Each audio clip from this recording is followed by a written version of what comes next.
Okay. Good afternoon, everybody. Welcome to all in our masterclass fifth session, week 2. Today we are going to listen some career opportunities from different streams like chemistry, physics, earth science, biology, acting, forensic science, etc. We are very happy to have among us the great speaker of today's session, Mr. Syed Ali, Mr. Debangshu Banerjee, Mr. Biswajit Das, Mr. Keshab Dinda, Miss Divyashree Rana, Mr. Iman Kalyan Singha, and Miss Darshana Chatterjee. First talk will be given by Mr. Syed Yunus Ali. Mr. Ali, most welcome to our masterclass.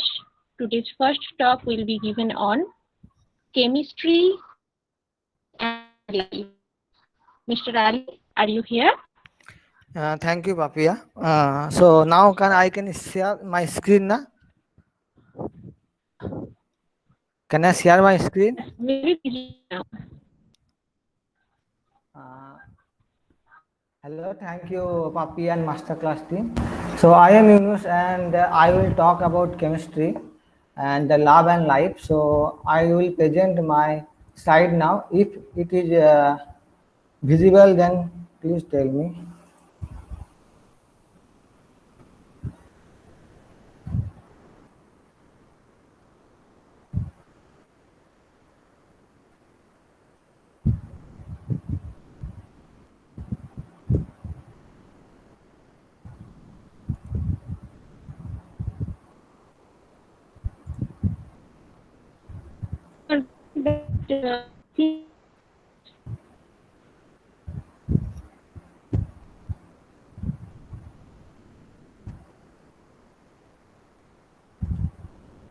Is this visible?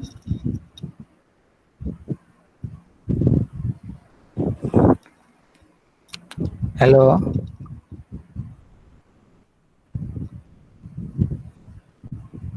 Hello. Yes, yes, sir, we can see you.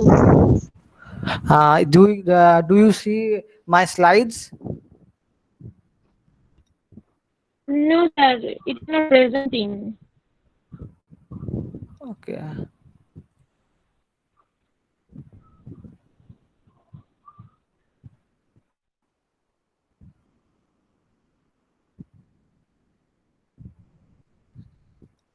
Is it visible now?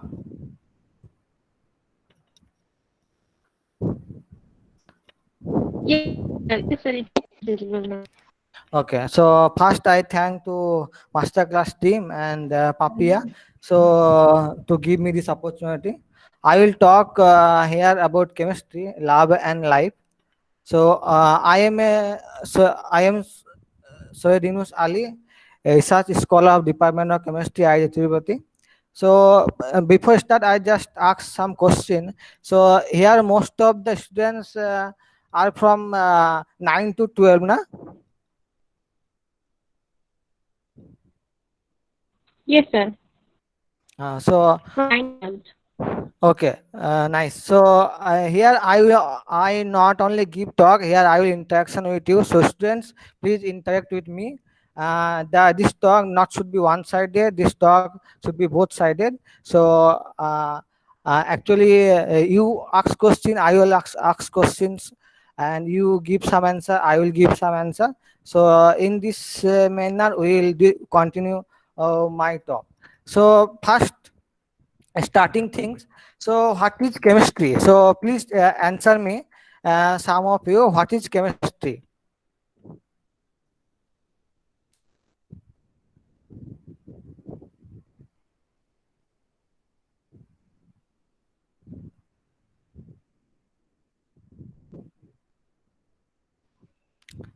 Sir, requested to please interact with the requested. Hello students. Hello Papia, do you have some problem in internet? No, sir. So okay, then students should answer, are they know about chemistry?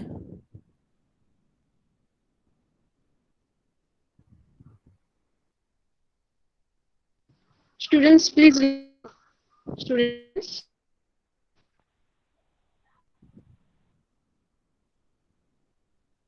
Are they present?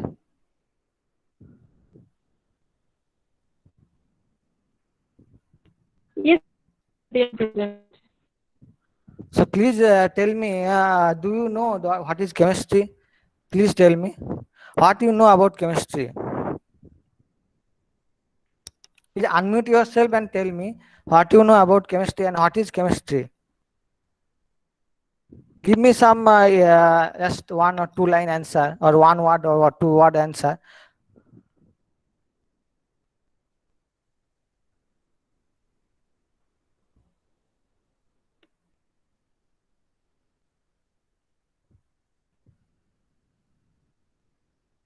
Hello. Hello. What's your Sir, name? sir, my name is Iman. Sahitya. Tell. Sir,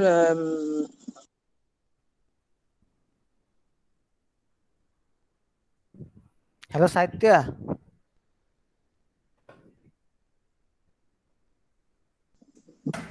hello. Tell. Tell some answer. What is chemistry? What do you know about chemistry?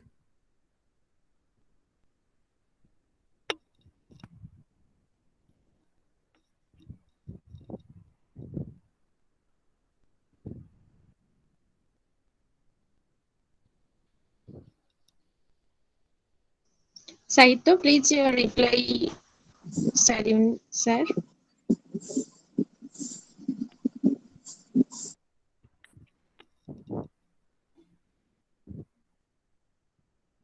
Okay, I think you have some problem. So just I think you should interact with me because I should not talk in one sided. Is this short? This talk should be both sided. So if you don't interact, then this talk have no meaning. So please interact and give some whatever you know. Does not mean that you know all things. I know all things. So whatever you know, just tell me. So now last time I said if you give answer, okay, otherwise I will give what is chemistry, what you know about your school life or school days till now.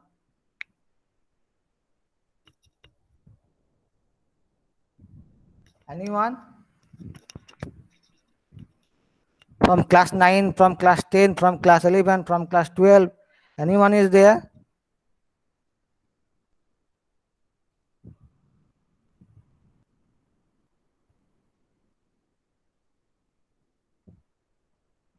Okay, I think I don't know. Chemistry. Chemistry is often referred as central science. So because it is plays a vital role in every scientific field. So, but how chemistry came? So, chemistry came by the word alchemy. Al means if you know the al means da, and chemi means black soil. So the black soil. So actually, in ancient Egyptian, Greece, and Indian, Arabian, and scientists are they are very good research about the matter, energy, that things. And that time in Misr, the Nile river is there. In that river, that black soil will be available. So they just researched it. And in India also, that types of research also happening from that chemi words, that chemistry, the chemistry came.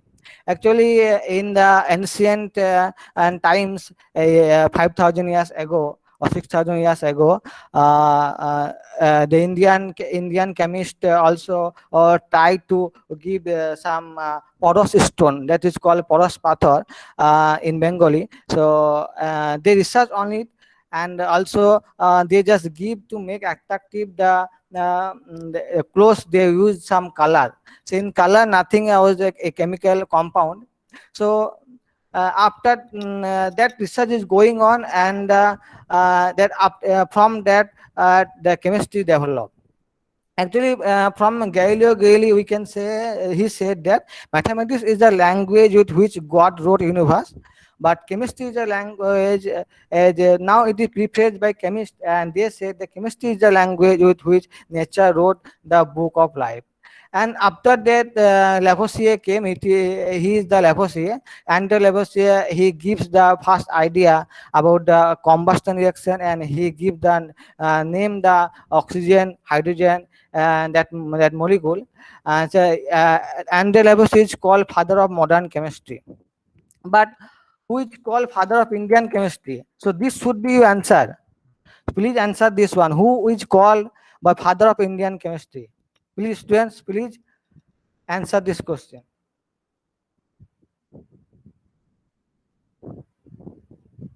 Hello? Do you listening what I am saying? Yes, sir. We are listening. So please tell and who is called father of Indian chemistry? Students, please reply. Students.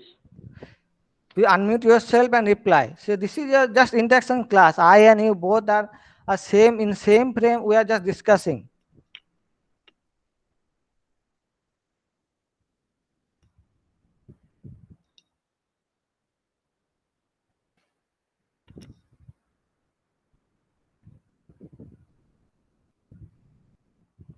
Are they really present?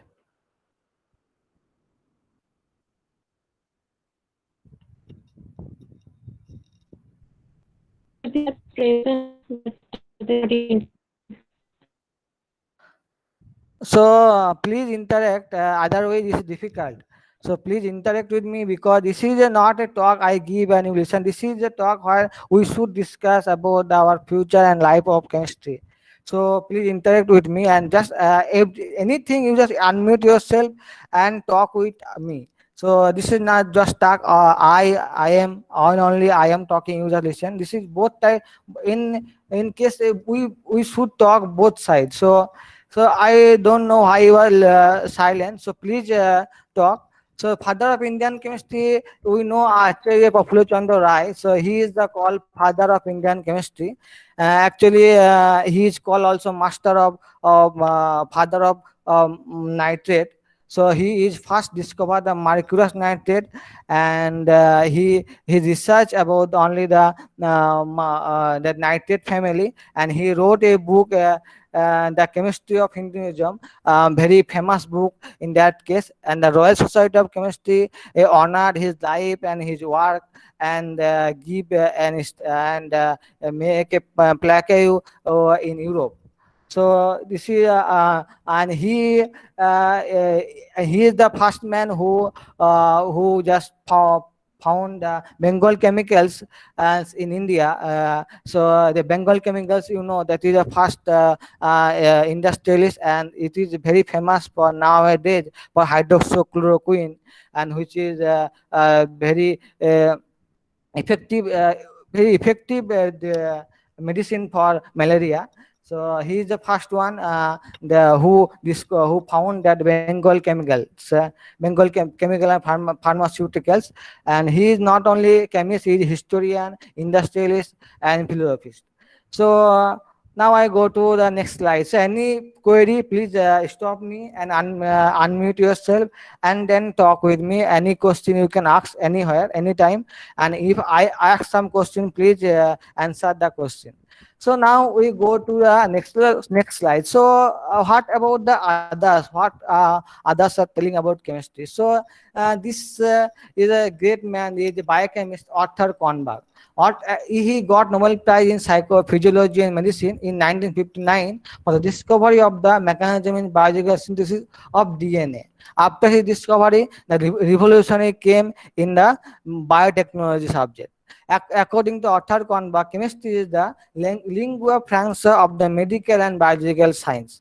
So this is the Arthur Kornberg words. Now go to, so now tell me what is this? Now please tell me, this is very easy question. Now what is this?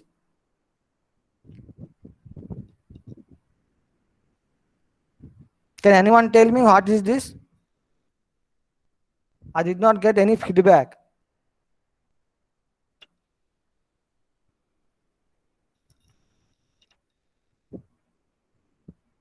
Hello?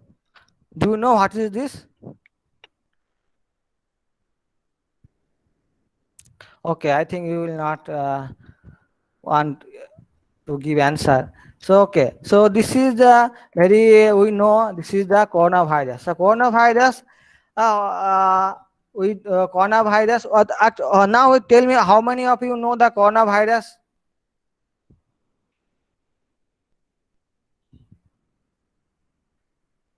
Hello, do you know coronavirus? Yes, sir. Okay, very good. What's your name? So Sahitya Pan. Satya, very good, Satya. So, coronavirus. So, now this is the coronavirus. When coronavirus came to our life, to our planet, that all our life become freezed. But it opens a new era of science. It opens a new field of science, and not only chemistry. It opens a new field of physics, chemistry, math, and different scientific discipline. So this is and I say one thing that COVID-19 is a disease which is caused by a virus, not by bacteria. So now my question is, what is virus? So can Saitya is only one the who give answer. So can you tell me what is virus? Saitya,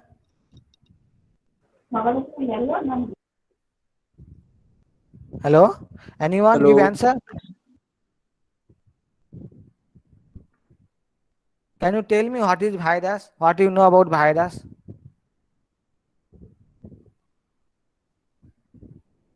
Anyone? So can I tell in Bengali? Hello. Ah, of course. You can tell anything in your mother language. Don't say it is English. Maybe it is Hindi, Bengali, anything you can tell. What is virus? Okay, sir. Virus হচ্ছে জীব আর জড়ের মধ্যবর্তী অবস্থা। Very good. What's your name? Sir Ayushi Bhattacharya. Very good. I see. Very good. Nice.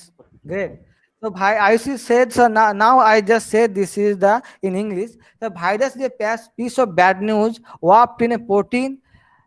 So this is there is a mistake. I write in two times. So this is the definition by Peter Medawar. Peter Medawar is a very famous biological scientist, and he wrote a book, Aristotle to Jews.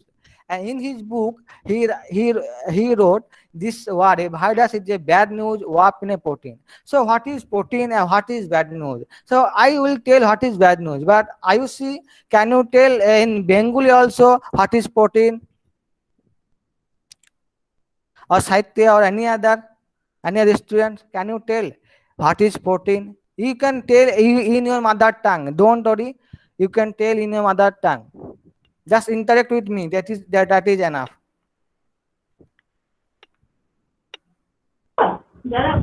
Sir protein amino acid থেকে তৈরি হয় মানে। Yes, very good. Nice. Some protein is a polymerized form of the amino acid. So amino acid, what is amino acid? I will discuss in later slide. I will discuss the amino acid. Amino acid is one type of chemical formula. Protein is the branch of amino acid. Amino acid, it is a polymerized form of amino acid. Now, what is called bad news? Why Peter Medawar call it bad news? Because in bad news, in a sense, he said bad news means genetic chemical formula. It have a genetic chemical formula which hello, hello. Any feedback? I am getting feedback. Anything you can okay, I think nothing will be there. So bad news is what? Bad news is come from according Peter Medawar. He said bad news is the genetic chemical formula. This what is genetic chemical formula? Actually, virus have the RNA, and that RNA is the only chemical formula by which we get affected. So RNA what? RNA is a ribonucleic acid. So later I will discuss RNA and DNA. So now the question is the virus crystal structure possible or not? And the question in your mind also, sir, you said virus stay in a human life, human body. Where virus stay? So now first I say one answer. Yes, a crystal structure of virus possible, like any other chemical compounds. Also, virus had crystal structure. So now second question I will come across, where virus stay in the human body. So now this is our system. So now you see that is the mitochondria, the energy source of our human body, and this is a ribosome. In virus stay in the middle of this thing. So actually, this is the place where virus will stay. So actually, our India, very famous Indian chemist, Venki Ramakrishnan, he got Nobel Prize in 2009 for the structure and the function of ribosome. So if you have any question, please tell me, or otherwise I will go forward. Okay. Okay, now I will go to next slide. So now IUC said that the RNA, sorry, IUC said that, IUC said the virus and I said about RNA. So what is in RNA, DNA, what is this? So DNA, RNA is a very important compound or important and chemical compound in our body, not only human body, in any body. If you go from one heritage to another heritage, so if you go from the one body to another body, from mother to child or mother father to child, we can see there is some similarism about their character, about their physically. So that is yeah, in code, that is a code of the gene, and DNA is the material which writes the code of the gene. And recently in 2020, and the two young women, one is Carpenter and Dondu, they got Nobel Prize in 2027 October 2020. This is a two young women scientists, very famous scientists, and they just create a discover a seizure, and that seizure named the CRISPR Cas9 DNA snipping seizure. In this seizure, they can editing the gene, and by this editing the gene, we can remove very critical disease like cancer, or we can hybrid from one gene to another gene, and we make it from our agriculture side. And also there is numerous study happen in this gene star, and we got very very famous and very interactive and well-known seizure that will maybe we study it for further way, and we develop it more. So actually, I said one things in actually our group are also study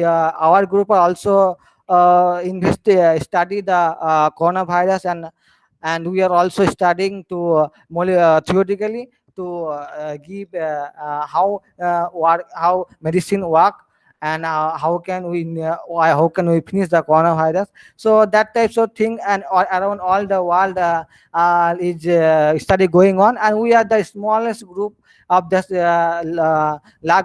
our smaller of the large groups that we also study on this area.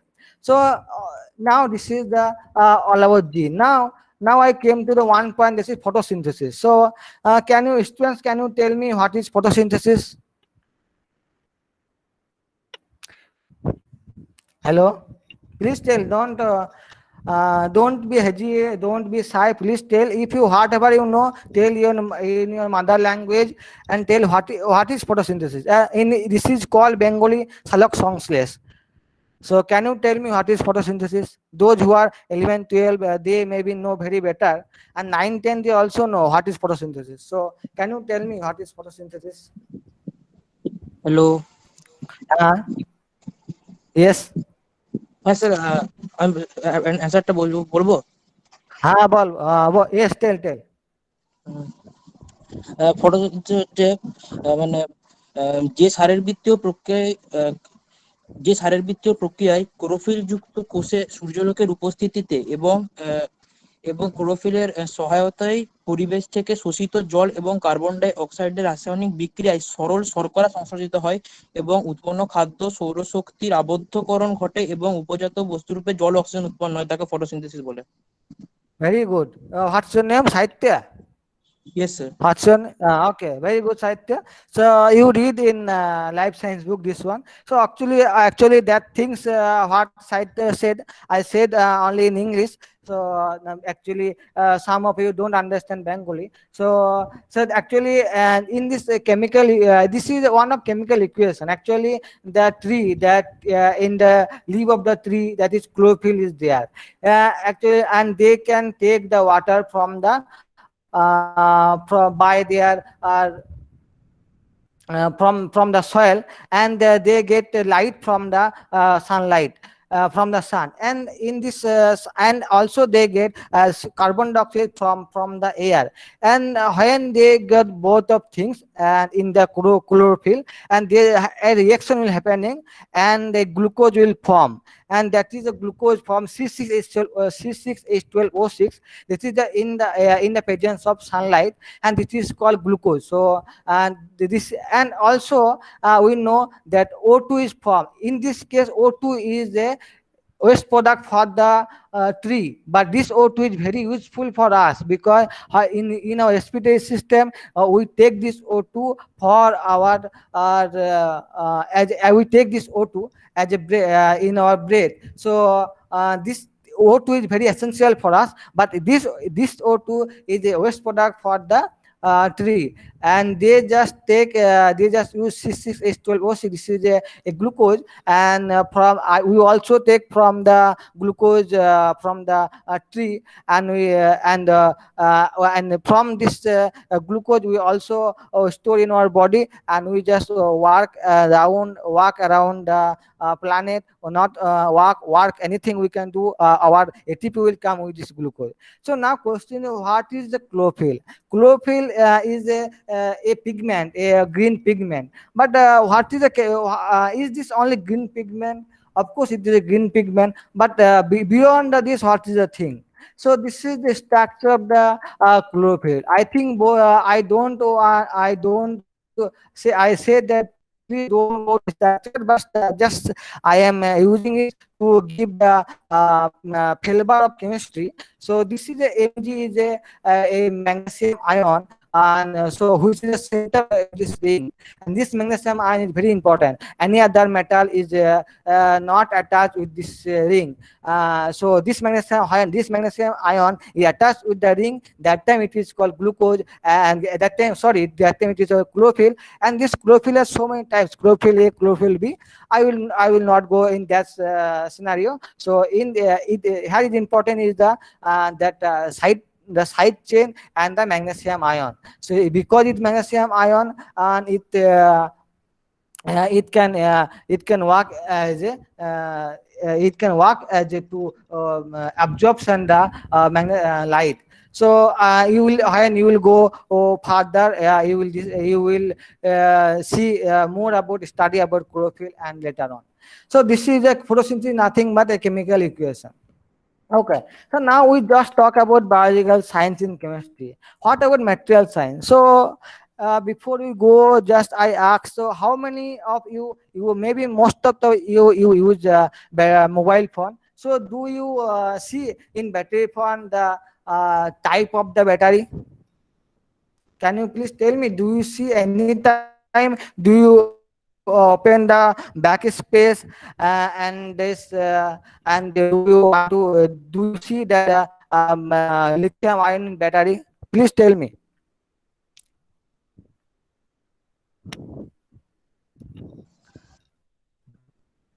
You use this mobile phone or cell phone. Do you see the battery in the cell phone?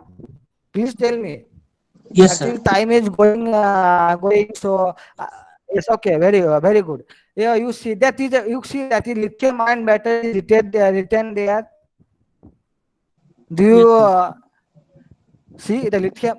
Yes, okay, very good. So lithium ion battery is there. So actually, this John be good enough, and with Whittingham and Akira Oshino first discovered lithium ion battery 11 years ago, and they got Nobel Prize in 2000, maybe 18 or 19.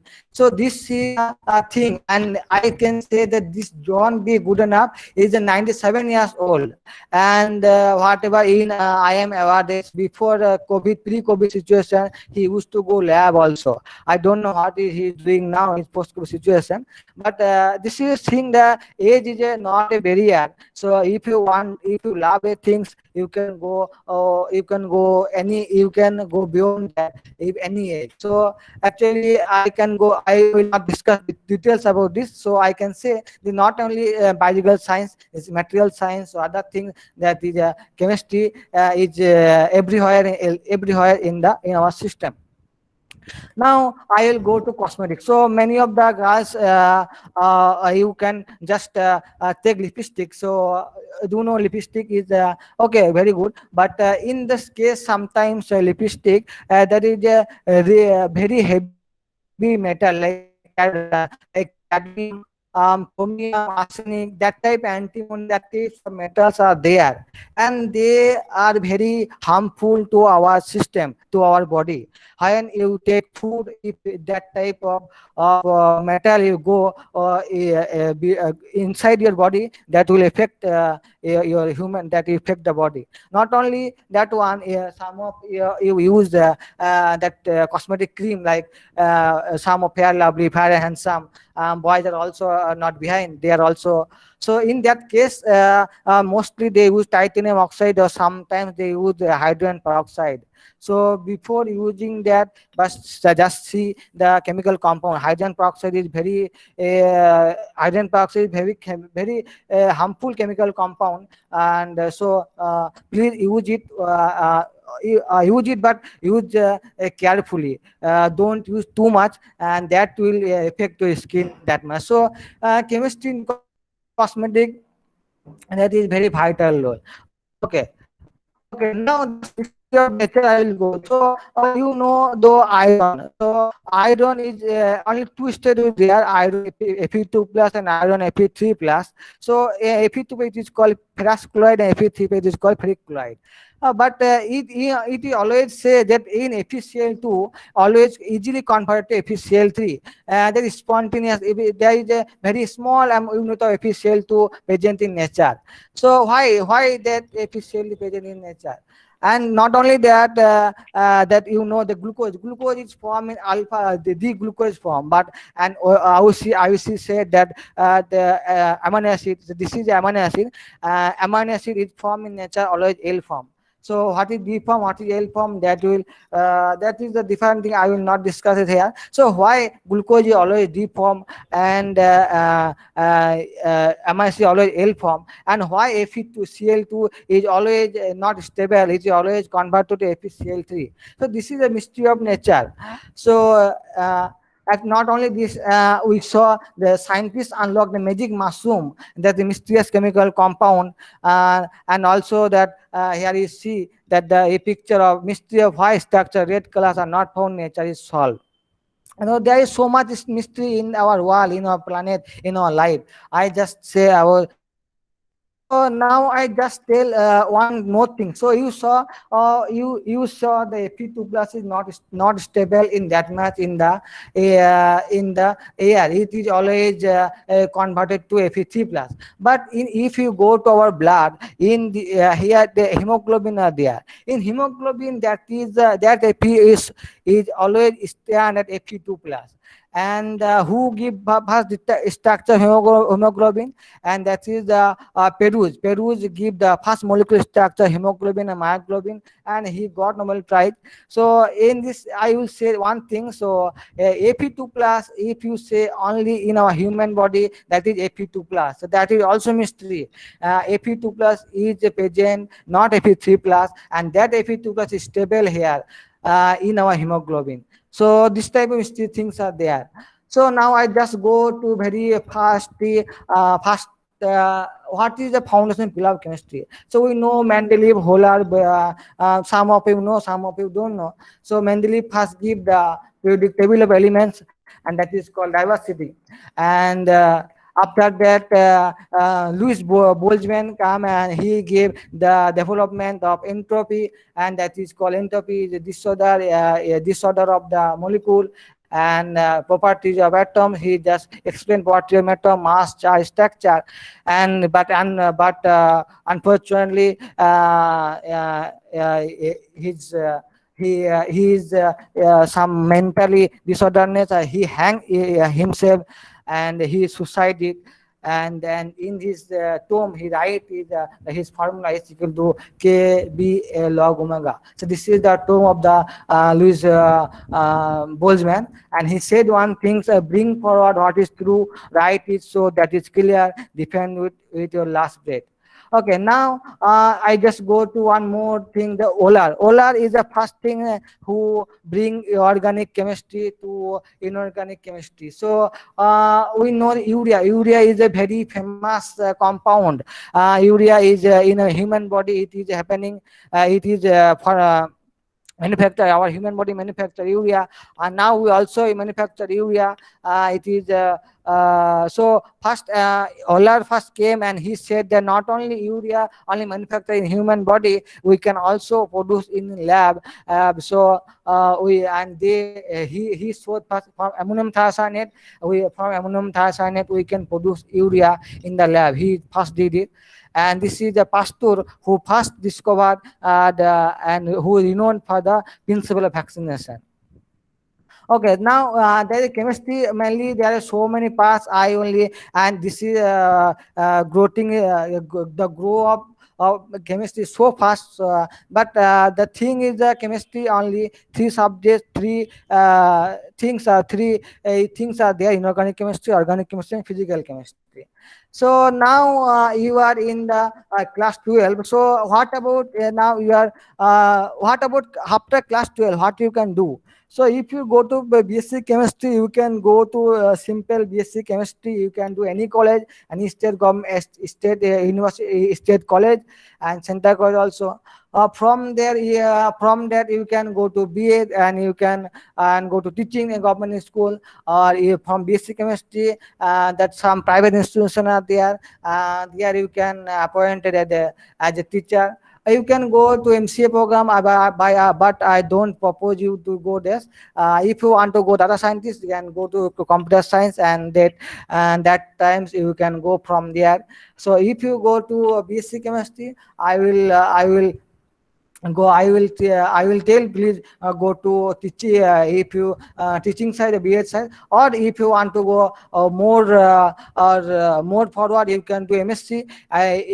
Different university, they take different admission test, and IT jam also you can, from by IT jam also you can go IT jam in different university. And there is so many discipline the chemistry in MSc: physical and material chemistry, analytical chemistry, drug chemistry, organic chemistry, yes, many more. From that, what you can do? From there you can go CSR, NET and GATE, and you can do PhD. Other you can do from CSR, NET you can do PhD, or you can do lecture in different college. From PhD you can go to postdoctoral fellowship, and you can go to the postdoctoral fellowship from the India and abroad of the India abroad.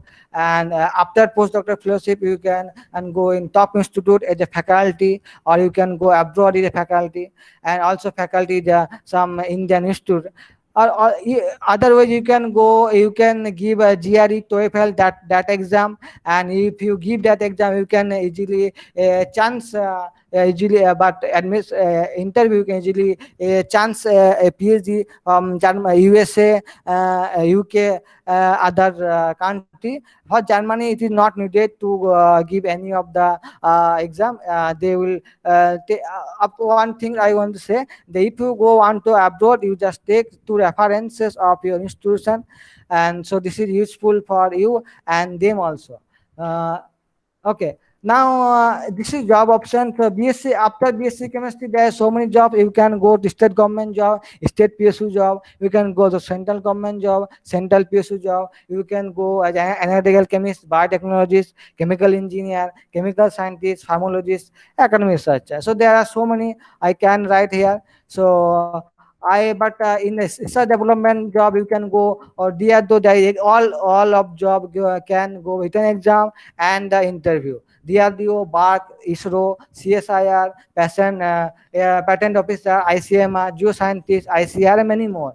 But if you go academic, you can go center university and center institution, and you can go by you can crack gate, and with very good rank, with below 100, you can go to ONGC, IOCL, JGL, OL, NTPC, BPCL. That many job you can got. So, and most favorable job is the geochemist, patent officer, DRDO scientist, ONGC, NTPC. All of the job, the written exam are there, and plus interview are always there. If you pass gate with a good rank, and then some of the company will not take the written exam. They will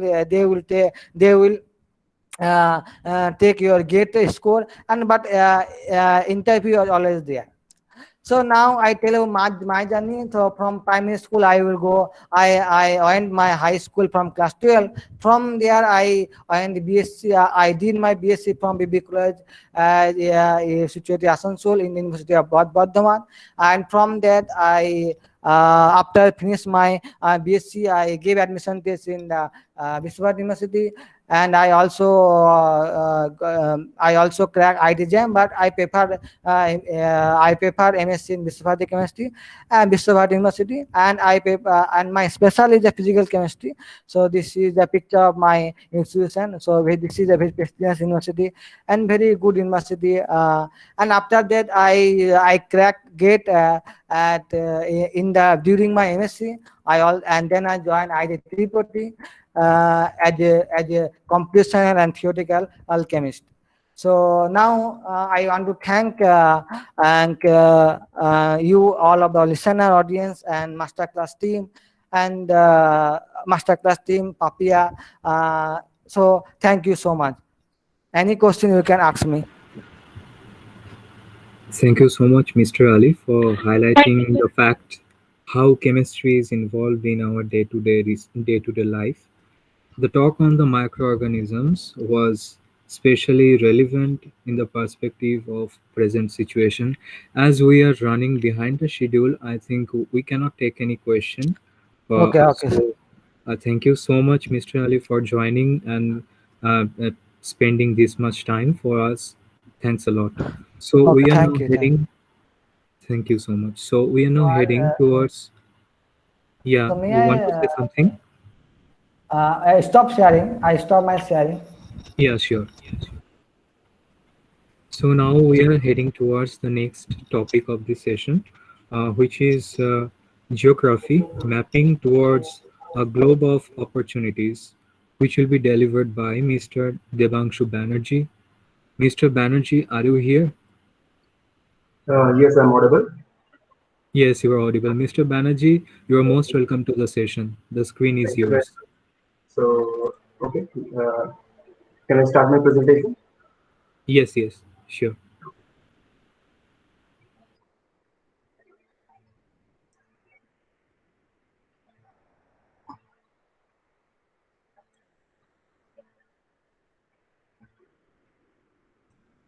So, is it visible? Yeah, we can see it. So, first of all, huge thanks to the masterclass team, and especially to Syed Bhai for giving a very nice presentation and informative presentation over chemistry.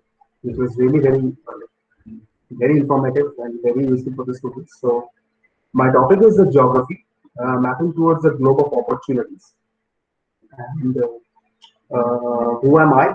I'm a Master of Science student in Geography from Jawaharlal Nehru University, New Delhi, and right now I'm doing my Master of Technology in Remote Sensing and GIS from IRS Dehradun in the Marine and Atmospheric Science Division as a specialization. So, as the focus of whole the subject, the whole presentation is based on the students of 9 to 12 standards. So, yeah, definitely I will shift my presentation into English and Hindi both. And this presentation will be totally over how a person who wants to be a geographer should pursue their career in their life. So सबसे पहले, this is the world of the geography, and जो बाएं तरफ की आपको दिख रहा है, this is the earth science department, and the earth science involves climatology, hazard assessment, biogeography, marine geography, then geomorphology, soils, environmental geography. But earth science में सिर्फ ज्योग्राफी नहीं आती, इसमें जियोलॉजी से लेकर स्टार्ट करके बहुत सारे सब्जेक्ट्स है, जैसे marine science, atmospheric sciences, and geography को कहा जाता है द मदर ऑफ साइंस और the subject from which all the sciences be evolve. और दूसरी तरफ है हमारे तो सोशल साइंस को, that means it is the information about the human being. So agriculture, regional development, economic, cultural, historical, medical, political geography. These subjects are mostly oriented towards how the human is interacting towards the society or the earth resources.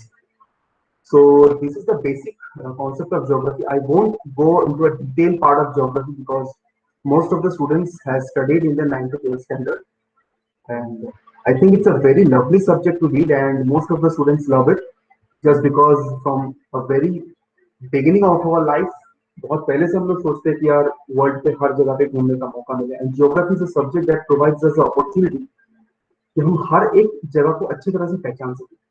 So everybody loves the subject.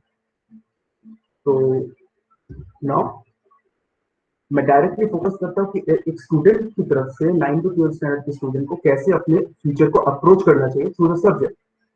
So why should I choose a career in geography? पहला, if you are extremely passionate about the subject, अगर सच में आपको इच्छा है कि यार मुझे पढ़ना है इस सब्जेक्ट को लेकर, then definitely you come to the subject. Secondly, if you want to understand how the earth system works, then definitely come to the geography subject. Still there is a subject earth science, geology, which are much advanced in this, but from a basic level of understanding, geography will definitely quench your thirst. Third, अगर interest आपको है कि human environment interaction के बारे में आपको पढ़ना है, तो definitely geography is the only subject which deeply interrogates the human interaction over the environment. So pollution level, atmospheric contamination, फिर एग्रीकल्चर से लेकर, जैसे आप यहाँ पे 4 स्लाइड्स देख रहे हैं, this is agriculture industry, the secondary work. Then it comes the management works, and last is the transportation. So हर तरीके की ह्यूमन एक्टिविटीज नेचर के साथ जैसे भी रिलेटेड है, तो ज्योग्राफी के अंदर आता है. Fourth, if you are interested about maths and want to be a geographer in the near future, बहुत तो है जिनको मैथ पढ़ना बहुत पसंद है, and I am a example of that. मुझे I love maths and remote sensing and GIS is my domain, what I am studying right now. So maths के through you can describe a lot of things जो आप किसी को समझा के, मतलब किसी को समझा नहीं सकते. So if you are interested in maths and if you want to be a geographer, you can definitely come to the subject. And lastly, if you want to understand the structure of the society, that is the perspective of a social scientist. अगर आपको social scientist बनना है, and definitely you choose the humanities to come to the geography, then definitely this is it's a golden subject for you. Now, अगर इस subject को choose किए तो हमारे पास क्या अपॉर्चुनिटीज है लाइफ में, करियर में. सबसे पहले you can be a faculty, जो एक बहुत ही सिंपल सा social scientist, faculty, researcher, professor. Geography comparatively बहुत सारे यूनिवर्सिटीज में अभी तक ओपन नहीं हुआ है, जो आगे जाके बहुत सारे डिपार्टमेंट ओपन होने वाले.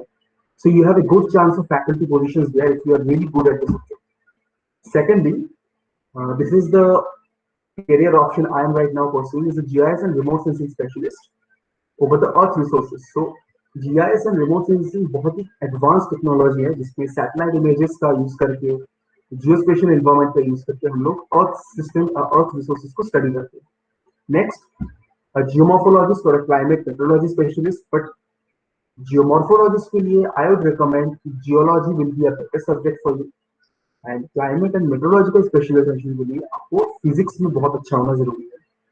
Next comes the demographer and the population scientist. ये भी जियोग्राफी में one of the most evolving fields है. And if you want to be a demographer, population scientist, because आपको पता ही है कि हमारी आबादी 130 करोड़ के ऊपर जा रहा है. So we definitely need a family planning in our country and a lot of people are working on it. And if you really take a news of it, you will definitely think that these are the people who come from a geography background. So they know how to control the population, and family planning, etc. So this career option is a golden opportunity for geographers, which the other social scientists or physical scientists can't afford.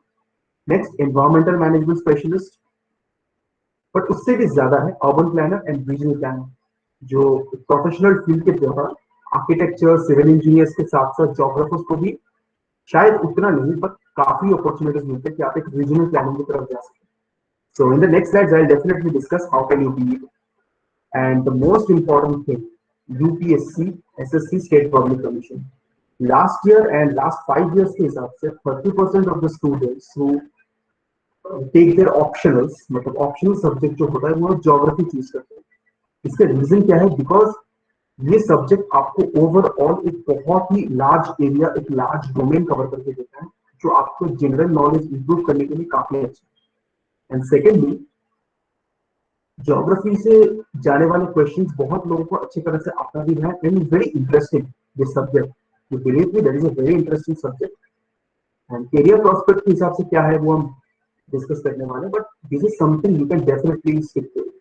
Right, any governmental jobs के application के लिए I think किसी भी आप मतलब stream से हो कोई मैटर नहीं करता. Different type of government jobs है, डिफरेंट क्राइटेरिया. आप बैंक में जाइए, रेलवे जाइए, but there are certain criteria like GSI scientists or DRDO scientists. These are the high professional levels where geographers are not preferable because of the broadness of the knowledge, but the deficiency of depthness of the knowledge. Okay, so moving towards the next slide. As a professional, जैसे इस चीज को और elaborate करते हैं, teaching of faculty, demographer, information scientist, social science researcher, urban planner, as I've discussed. Then, as a professional, GIS and RF specialist, cartographer and map making experts, meteorologist specialist, and the environmental management community. So, इतने सारे opportunities आपके लिए available हैं as a profession. But this is not something that you just completed your masters with geography or the graduation with geography and not get to know the subjects. आपको बहुत ज़्यादा मेहनत करनी पड़ेगी because the fields of the general subjects are generally trending towards the very narrowness. जैसे engineering architecture जैसे subjects उभर के आ रहे हैं हमारे सामने, सो these subjects are getting quite dense in the profession. Their scopes are getting narrower and narrower. So you have to be really good at any of the subjects to be a very expert of it, and you can get a good job. So it depends on the student quality and the efforts you make, not on the subject. Okay, so this is a very important suggestion for the school students, 9 to 12. So geography is a subject which is a jack of all trades but master of none. So why jack of all trades? Because अभी मैंने आपको world of geography में बताया कि आप इतने सारे subjects अकेले कवर कर रहे हैं, इसमें इतने सारे सब ब्रांचेस हैं, बट किसी भी फील्ड में मास्टर होने के लिए आपको दूसरे सब्जेक्ट्स की जरूरत पड़ेगी. For an example, if you want to be specialized on geomorphology, मतलब आपको क्या कहते हैं, मतलब लैंड फॉर्म्स पसंद है, दुनिया घूमना पसंद है, तो लैंड रिसोर्स को स्टडी करने के लिए you have to have the advantages of a geologist जिनको लैंड को स्टडी करना प्रॉपर तरीके से आता है, या फिर earth scientist. Secondly, if you come to climatology और meteorology, you have to get a very good understanding over physics. अगर फिजिक्स आपको नहीं आती तो आप मेट्रोलॉजी समझ नहीं पाएंगे. Similarly, for a social geographer and you want to be a social reformer, you have to get a good understanding of the sociological concepts and the history. तभी आप जाके उस सब्जेक्ट को मास्टर कर पाएंगे. Secondly, selection of subject combination is extremely important for you.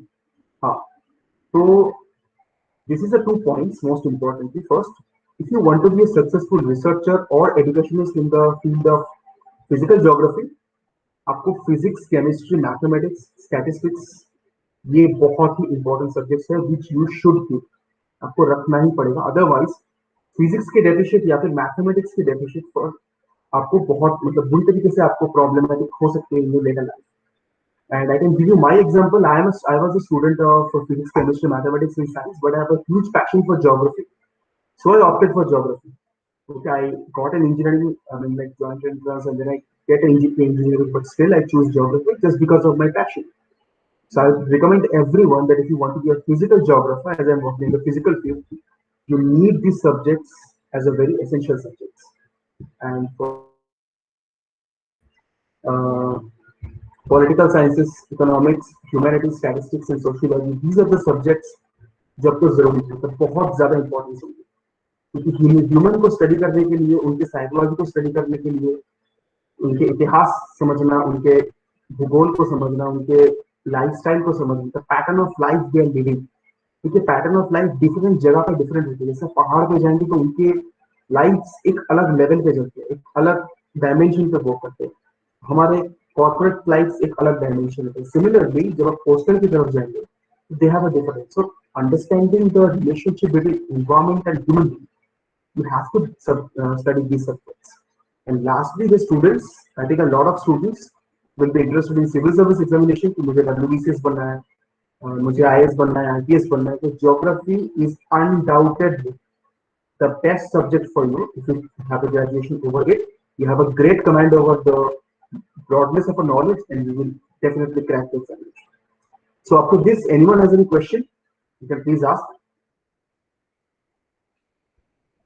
Anyone has any question?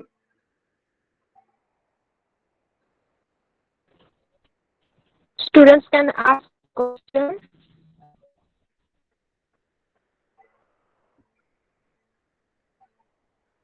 Okay, so no question till now. चलते next slide में। अच्छा, अब जब आप अंडर ग्रेजुएशन पे पहुंच गए, so this is the slides for students. अब जो स्लाइड्स आने वाले आपके सामने, that is the like it's a guideline for you. So if you want these slides from me, you can directly email me, or you can directly email the masterclass. I can definitely share my slides, but this is very informative for you. जब आप under graduation पे पहुंच चुके तो बहुत सारी चीजों पे आपको फोकस करना जरूरी है अगर आपको करियर पर, मतलब एक प्रोफेशनल बनना है या फिर आपको करियर में आगे जाना है। First, don't try to be specialize. This is a research and education oriented, जिनको ज्योग्राफी में बहुत आगे जाना है रिसर्च में, don't try to be specialize in each and every branches. बहुत सारे ब्रांचेस है। अगर आपको जियोमॉर्फोलॉजिस्ट बनना है तो जियोलॉजी पे फोकस कीजिए, जियोमॉर्फोलॉजी पे फोकस कीजिए, बट उस सब्जेक्ट ओरिएंटेड चीजों पे फोकस कीजिए जिसपे आपको स्पेशलाइज बनना है। हर चीज पे अगर आप माहिर बनने जाएंगे, so it will be a slip of tongue or a slip of leg and you will get down. Secondly, focus over the subject you prefer and start to develop your skills. तो ये skills क्या होता है? For an example, जैसे मान लीजिए आप एक क्लाइमेटोलॉजिस्ट है, एक क्लाइमेटोलॉजिस्ट बनना चाहते हैं, आपको मौसम की जानकारी में बहुत ज्यादा इंटरेस्ट है, तो फिजिक्स के साथ साथ आपको स्टैटिस्टिक्स और मैथमेटिक्स में जोर देना पड़ेगा। सो if somebody doesn't have mathematics in their 12th standards or in a graduation level, what do we do? You will use the time for developing your skills over statistical methods and mathematics, जिससे आपको समझ में आए वो चीज। So it's all over the students. Thirdly, go with the flow of time, learn new skills especially. अब देखिए, I think इस टाइम पे सबको पता है कि मशीन लर्निंग, डेटा साइंस की तरह, क्योंकि आप यूट्यूब खोलेंगे हमेशा कोई ना कोई वीडियो के पहले आपके 10 सेकंड की क्लिप पहुंचेगी, या data science is coming, machine learning. तो क्या होता है, these are the new generation applications or techniques which are coming day by day. So अगर आपको डेवलप करना है खुद को, तो इस जगह पे आके आपको कंप्यूटर एप्लीकेशन और जीआईएस पे आपको फोकस करना पड़ेगा। And GIS is a branch, I am telling you again, I am working on it. This is one of the most advanced techniques in geography, in map makings or different understandings, जिसमें civil engineers, computer science engineers, a lot of professionals are working on it. So this can be a very good career option for you if you want to come. Fourth, if you are a civil service aspirant, then focus on learning broad aspects of all the subjects. So ये जो first point मैंने आपको बताया, each and every subject पे आप focus मत कीजिए, ये civil service aspirants के लिए necessary नहीं, आप हर चीज में focus कीजिए। And lastly, MCQ solving and quantitative reasoning, ये एक बहुत ही important skill है।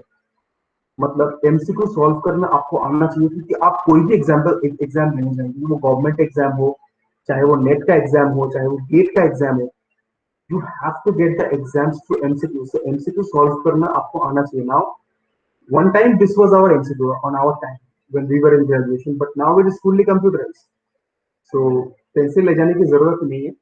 So you have to just be very choosy about it. And MCQ एक अलग तरीके से सॉल्व किया जाता है। There are multiple techniques of solving MCQ. You will definitely search in YouTube and you will get it.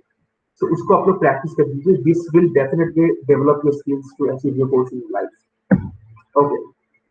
Now, आपको undergraduate कौन से university से करना चाहिए? So these are some of the lists of the university which are good at their undergraduate level. But some of the universities I have specially mentioned, you can choose these universities according to my experience level, because I have 5 years experience in geography and 2 years in remote sensing field. So University of Delhi, BHU, Calcutta University, Savitribai Phule Pune University, residency, and Jadavpur is a very new university which is coming up in Bengal. So you can always choose the university. Central University of Karnataka is a very also it's a very good university as well. You can definitely तो south की तरफ university की अगर आपको opportunity मिले पढ़ने का rather than Bengal and UP and like क्या कहते हैं दिल्ली में, so I will definitely suggest you can go towards south. Education system in south is quite better. जैसे सैयद भाई भी आईआईटी तिरुपति से, so you can ask him that how the science, how the people from south have a vision towards the subject. They used to study on the development. Okay, so this is the suggestions to the okay. So now coming towards the post graduation.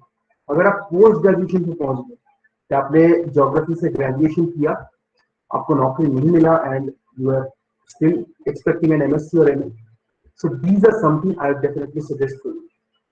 आपको dissertation project करना है, ये बहुत important है. ये dissertation आपको अच्छे से करना पड़ेगा.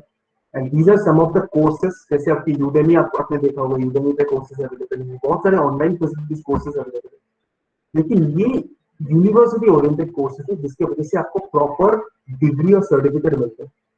This is a certification course in PG diploma in remote sensing and GIS which is given by the Jamia Millia Islamia University, then Indira Gandhi National Open University और IGNOU से आप कर सकते हैं diploma in urban planning and development, जिनको urban planning में interest है. सो ये मैं आपको क्यों बता रहा हूँ, क्योंकि 9th से 12th स्टैंडर्ड के लड़के अभी बहुत ज्यादा एडवांटेजेस हैं जिस टाइम पे हम लोग थे. सो you guys know that when I will be in the age of 23 or 24, what should I do in that case? So have a motivation over this and you definitely should get the best results out of it. तो आपको choose भी बहुत. Okay, so first quantitative assessment को और मजबूत कीजिए. GIS remote sensing skills पे, data handling and analytical skills पे आपको डेटा एनालिसिस करना आना चाहिए, चाहे वो एक्सेल पे हो, चाहे वो प्रोग्रामिंग पे हो, चाहे वो किसी और सॉफ्टवेयर पे हो. That's not an issue. Okay, so try to develop your interest over the subject of specialization and have an excellent dissertation project. और अगर पॉसिबल हो तो पब्लिश कीजिए, क्योंकि अगर आपको रिसर्च में जाना है, आपको फैकल्टी बनना है या फिर एक अच्छे प्रोफेशनल में बनना है, you should have a research paper in journal. आपने खुद रिसर्च किया, वो चीज आपके जर्नल में आए, that is very essential.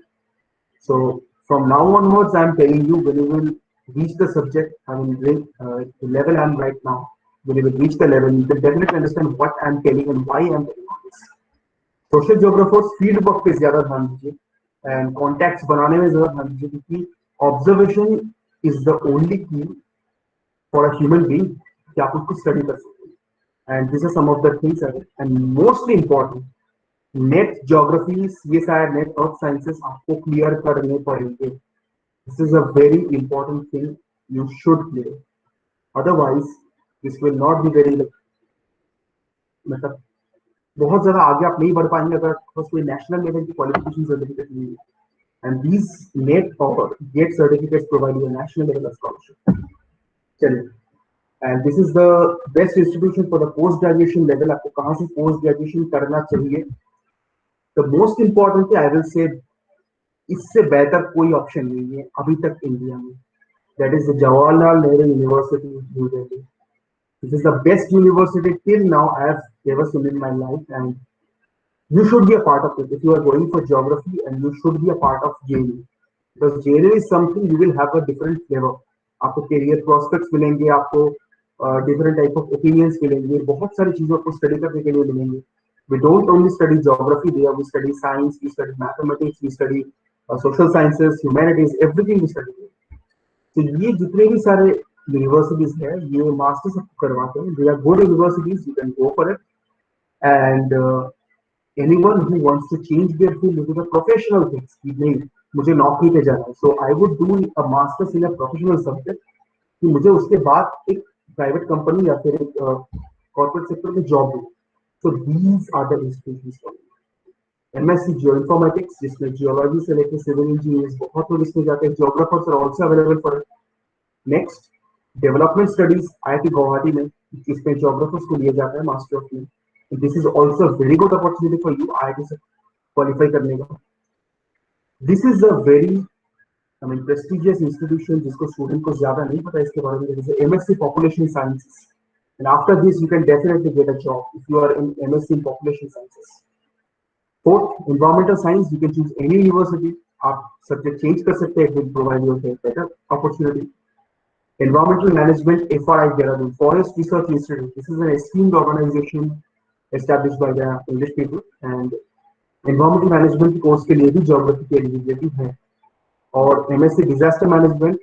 Disaster management एक बहुत अपकमिंग फील्ड है जिसमें आप अपना करियर डेवलप कर सकते हैं, and that will provide you good future. And MSc disaster management Jamia Islamia is also very nice. So please focus on the universities when you will get the slides. आप उनके website पे जाइए, ब्राउज कीजिए और कोशिश कीजिए कि आपके क्वालिफिकेशंस लेवल के साथ कितना लेवल तक मैच कर रहा है उसको ऑब्जर्व कीजिए, and then you apply.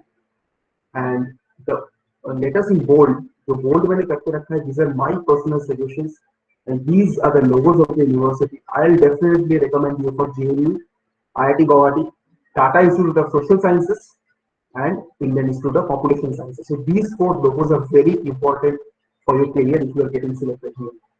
So students, please try for them when you are completing your graduation if you want to go for a corporate field.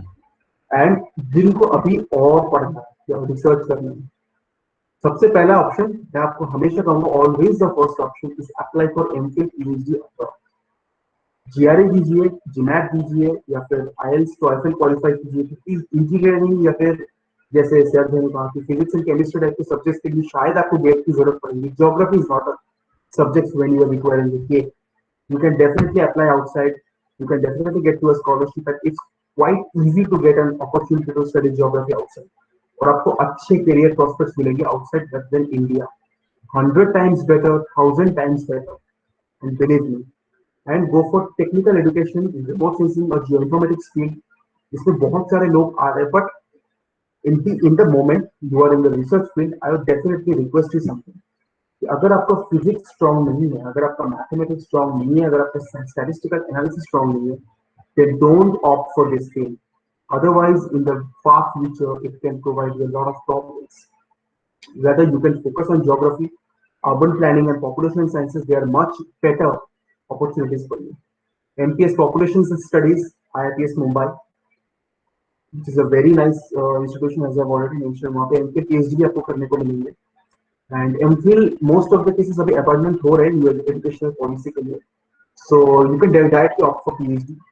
And Tata Institute of Social Sciences, you can definitely go for a specialized master and MPhil. ये आपको directly PhD करवा के एक बेहतरीन job opportunity देगा. There are very broad prospect in the mountaineering field, mountain areas पे and coastal areas पे जहाँ पे डेवलपमेंट की जरूरत है. And you are the people are going to be develop as a information extractor, जिससे आप वहाँ पे डेवलपमेंट में एक एक्टिव रोल प्ले कर सकते हैं. Geography will be the weapon for you. Okay, and MPhil PhD in India अगर आपको ज्योग्राफी में करना है तो first again Jawaharlal Nehru university, जिसका कोई सेकंड ऑप्शन नहीं है. Secondly Tata institute of social sciences, then humanities and social science department IIT Guwahati and Delhi school of economics.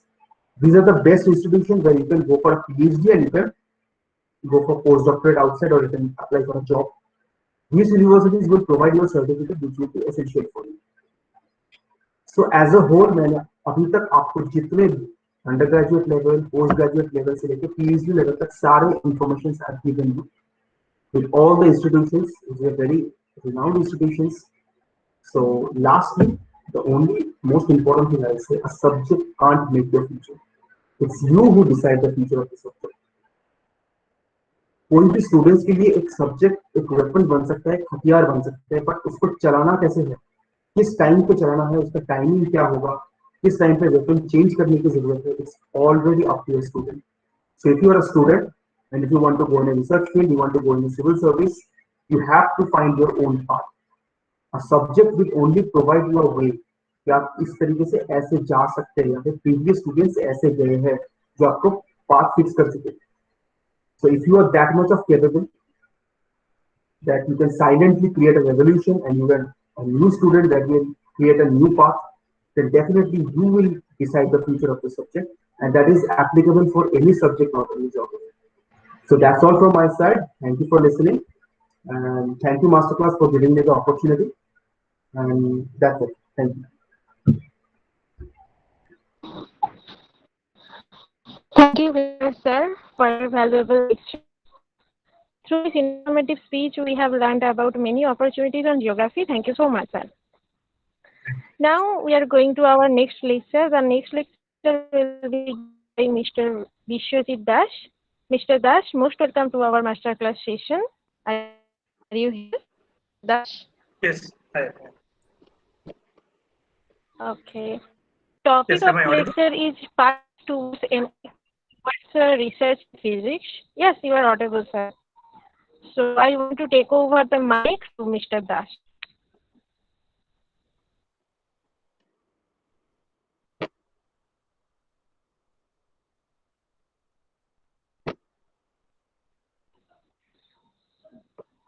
So is the slide visible? No, sir. The site is not visible now. Okay, okay. Wait. Now it's all right, right?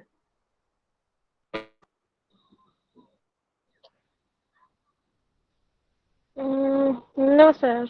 Sorry. Yes. Now it is presenting. Yes. Okay, okay. So hi and welcome. So my talk is from clear from the description itself. So from the title itself, it's a simply a information based discussion. Means the path you have to follow to do research in physics or most extensively in any basic sciences. So this talk does not give you any career opportunities or career pathways in physics or something. This talk does not talk about those. Rather, it is assumed that you have chosen a direction, you have chosen you will do research in basic sciences after means after you have passed your higher secondary, you are motivated to do that. But you need to know the steps you need to cover so that you can reach that part.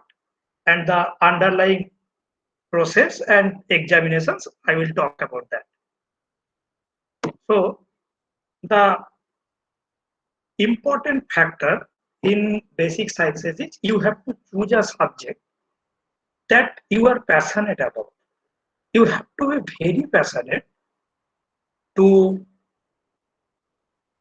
about that subject, and you have to be patient about that subject because so when you are aiming for research, it's a long journey, almost 9 to 10 years journey up to PhD. So you have to be very patient in every level, and you have to be very studious. As famous physicist Richard P. Feynman says, I was an ordinary person who studied hard. There are no miracles. So it is important. So if a person of that stature can speak a statement like must follow that. So we have to be passionate about that subject, and then we can choose. Then we can make progress with it. So first, after 10+2, you have to do graduation, then masters, then PhD.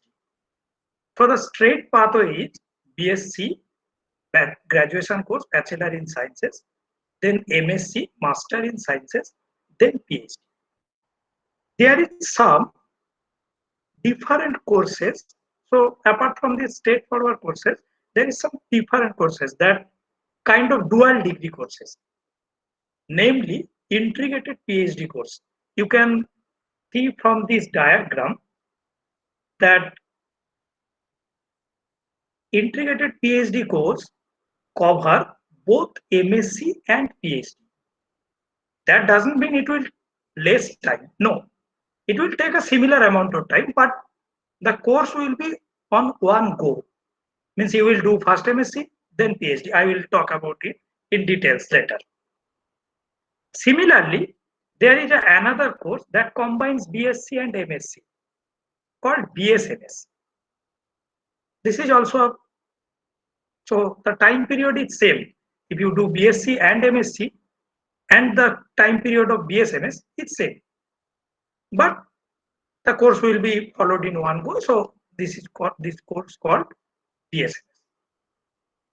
So now I will talk about in details about these courses and in which places these courses are offered. So first, BSc, Bachelor in Science courses. This is a simply 3-year course and offered in various colleges, central institute, and everything all over India. So now, coming to that course which combines BSc and MSc, namely BSMS or Integrated MSc course. This is a 5-year course. This is a 5-year course offered in all IJAs. These Kolkata, Pune, Mohali, Bhopal, Thiruvananthapuram, Tirupati, Berhampur. The name are written in a order of the date of mainly year of establishment, so that the chronology is like that. So all IJAs. Secondly, all IJAs means Indian Institute of Science, Education and Research. Second, Niger National Institute of Science, Education and Research in Bhubaneswar, Odisha. UMDAE CEBS, Center for Excellence in Basic Sciences in Mumbai. IJAC, Integrated Science Education and Research Center in Biswajit University. So I wrote these 3 names in a same row because the admission process or the admission criteria, eligibility criteria of these 3 institutes is same. I will talk about it later. Another institute recently started this program is IACS, Indian Association for Cultivation of Sciences. The program is started in 2018 in Kolkata, West Bengal. And some IITs also offers this course like Kanpur, Kharagpur.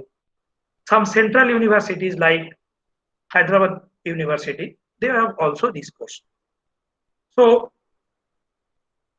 what is the beauty of this course? Means why you want to join a BSMS course, not BSc course. No, you can join BSc course. So what is the beauty of BSMS course?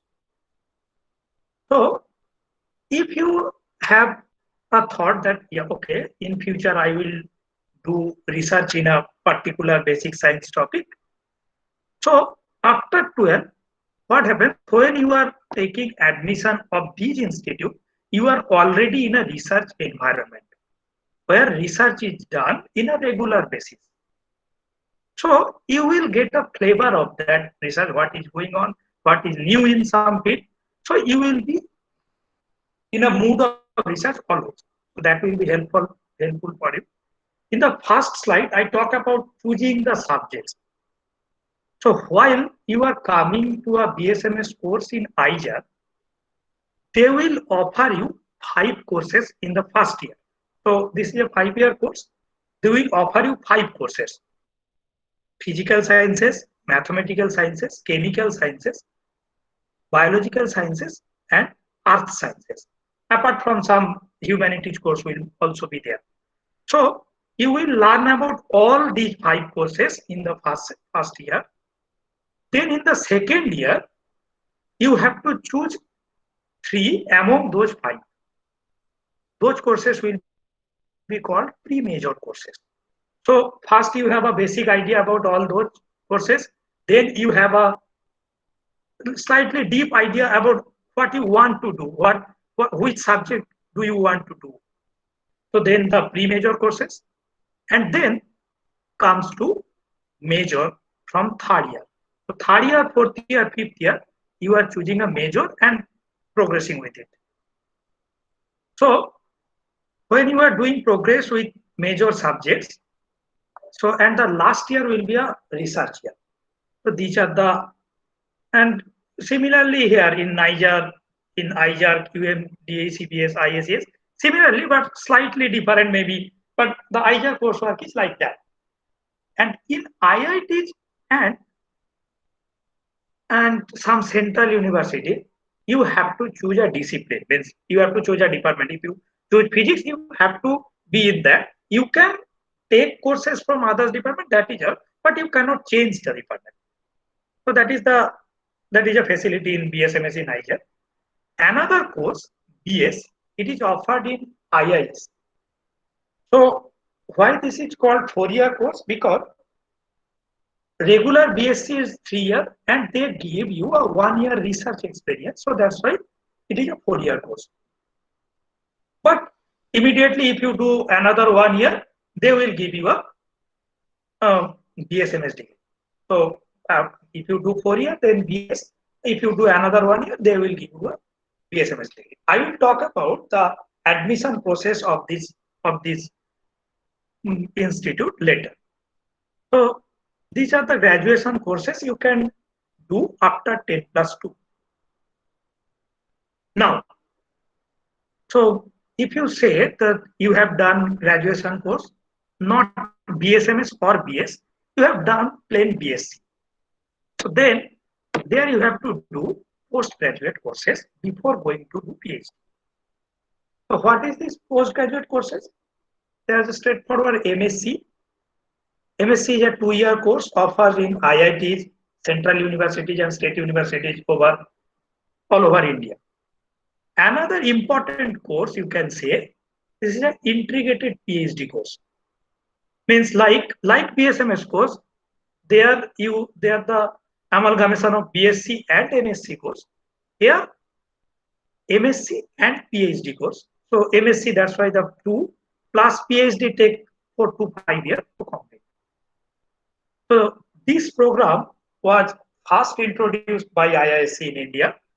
Then subsequently TIFR, ICTS, TCIS are the sister institute of TIFR, HRI, IMSc. These are the research institutes there, JNCSIR. And all IJARs, they have integrated PhD program.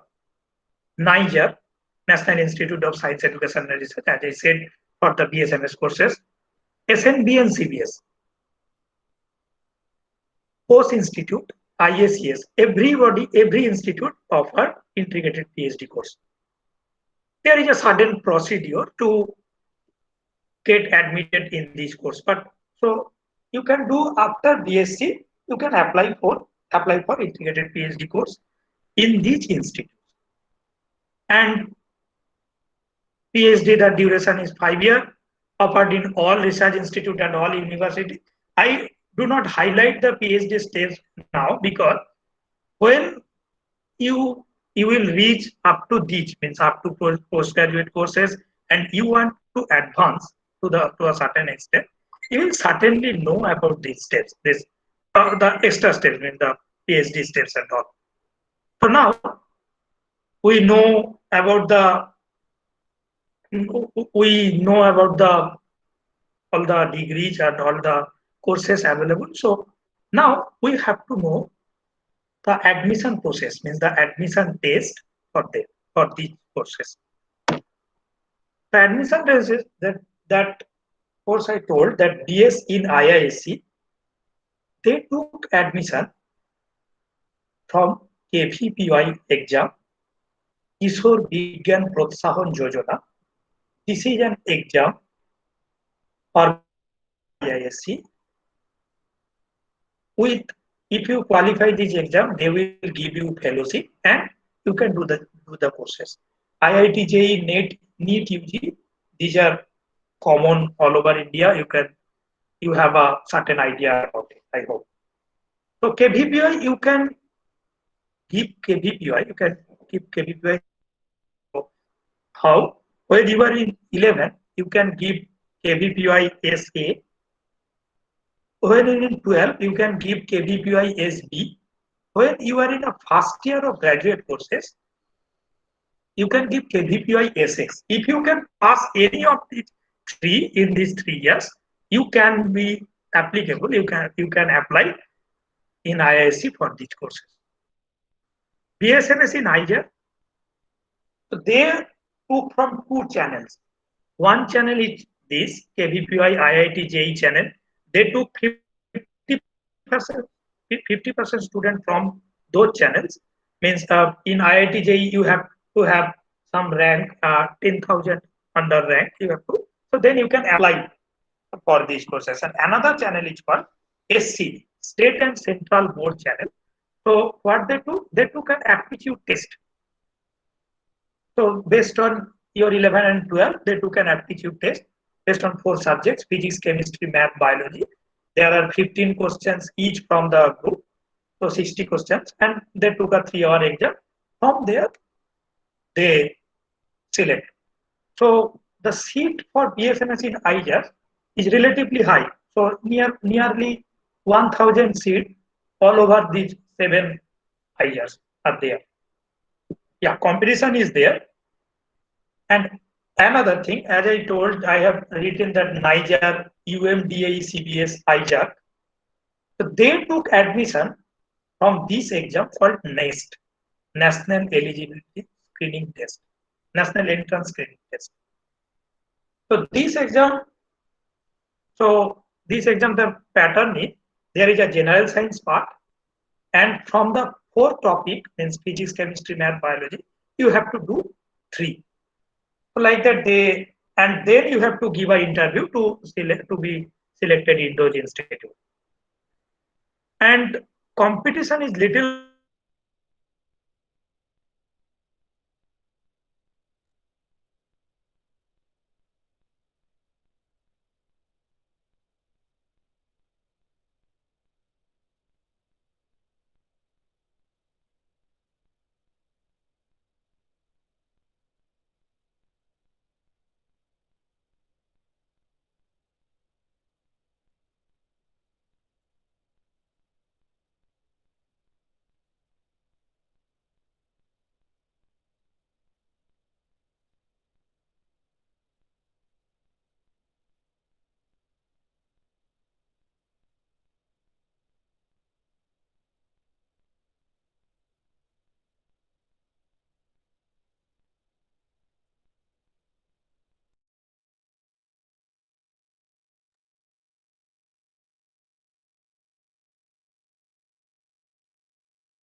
I think there is a technical problem.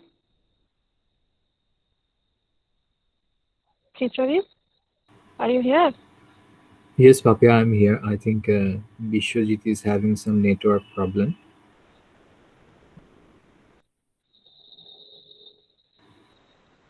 We can just wait a few seconds to let him join again.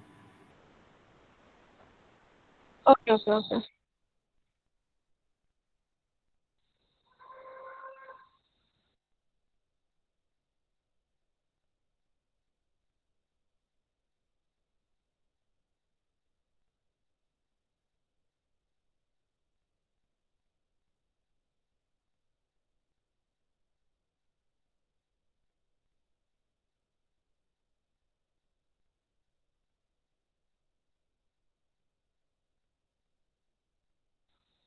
Can anyone inform sir for this technical issue? Yes, I have already informed him. Okay.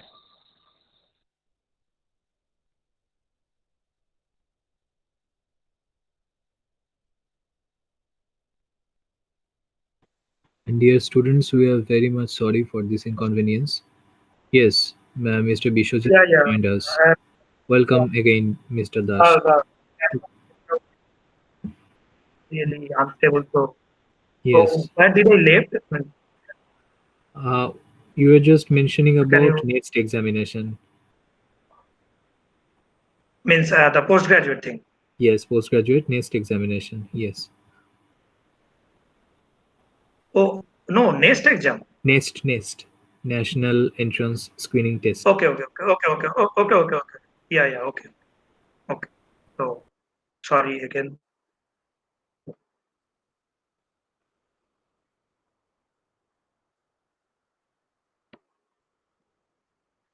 So visible, right? Yes, it is visible. Hello. Yeah. Yeah. So I'm sorry for the network issue.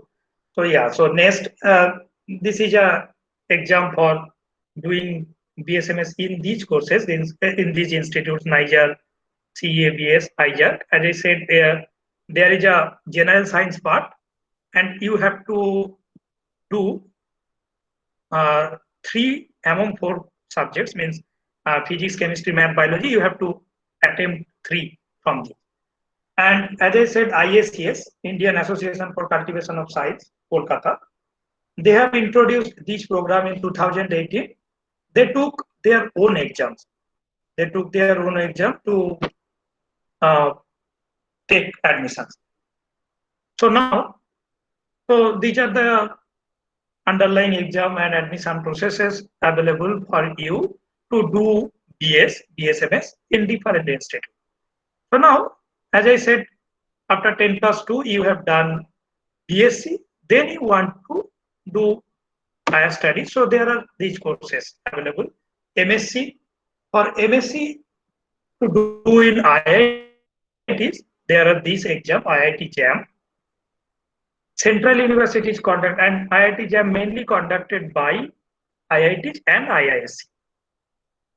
Central universities conduct Phuket exam. Actually, you can give this exam after 10 plus 2 also for UG courses, means for graduate courses you can also give. And after MSc, you can again give for PhD courses also. So there are some other central universities, some famous central universities like BHU, JNU, Tezpur University, Central Hyderabad University, Pondicherry University. They took their different exam, and some state universities also, even all the state universities also, they took their different exam uh, to take the admission in MSc. So now the another courses, that amalgamation of MSc and PhD, the integrated PhD course. So as I said earlier, that courses are offered in IISc, IJAS, NIJAS, and all the things are there. So now, if you have a IIT JAM rank, means within 500, so you can apply for IJAS and NIJAS. IISc take up to 100, depending on year, it will vary. You can apply for integrated PhD course. The institute can take a written test again, then take an interview. That will depend mainly. So that they will take again a written test and interview. Then another test, that graduate school admission, it is taken by TIFR, Tata Institute of Fundamental Research. So for admission into TIFR Bombay and the sister institute of its, ICTS Bangalore, TCIS. Another important examination. So this is important for if you want to do physics in future, because this JEST exam is especially hold for physics and theoretical computer science and neuroscience. So mainly for physics people, it is a very important exam because a huge number of research institute linked to it. Means all the IJAS, nearly 30 institute linked to it. Means as I showed previous slide, that this are integrated PhD course. If you have a valid JEST rank, means okay, the rank will vary, but you can apply all these institutes, including IISc, TIFR, ICTS, everything. So only IACS took their different exam. apart from that, everybody you can apply to any institute through JST rank. So I will show the maybe the name of the institute. They are linked to this exam, and everywhere you have to give an interview to do integrated PhD course. Means after examination you have to give an interview. So that's all. And for PhD, as I said, if you are when you will be in this stage up in MSc, you will surely know about these exams, NET, GATE, JEST, and yeah, you can again give the same exam JEST in the same paper. Means if you have give the exam in after BSc, you are really experienced about it, and you have to give the same exam on the same questions when you are applying for PhD. So the level of difficulty will be same. So there is another exam for INET. This is called for IUCA. This is for This is an Astrophysics and Astronomy Institute in Pune. You can give this exam after BSc to be pre-selected as a PhD student. Means after BSc you give the exam, you passed it.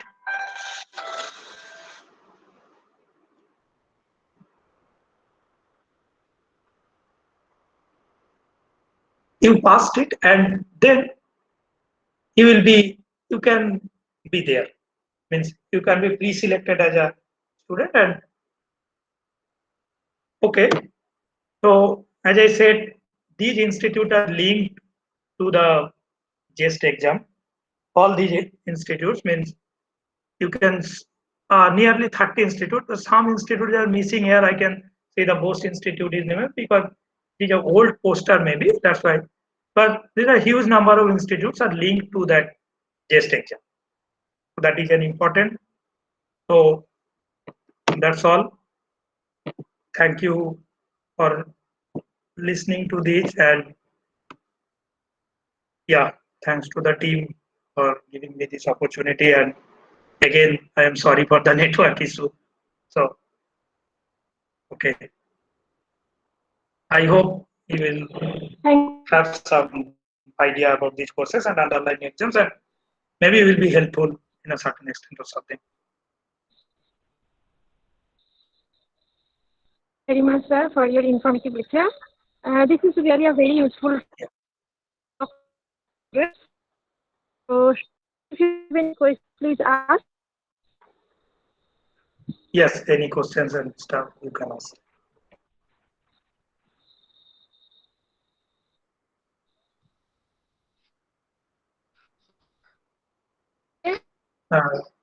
But I think you need to ask because this is for you, all the courses and all the institutes, all the exams. I tried to cover up little bit. I hope. And yeah, the presentation needs to be shared with you. And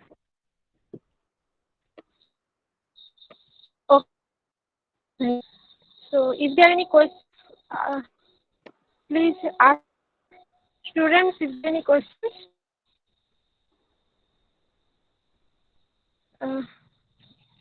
Okay, you can write in the chat also if you have some questions.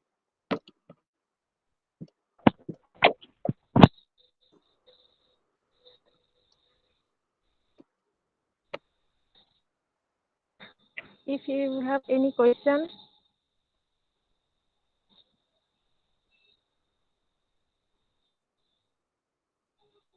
Okay, I think there are no other questions further. Yes. Okay. Thank you very much. Yeah. Thank you. Okay.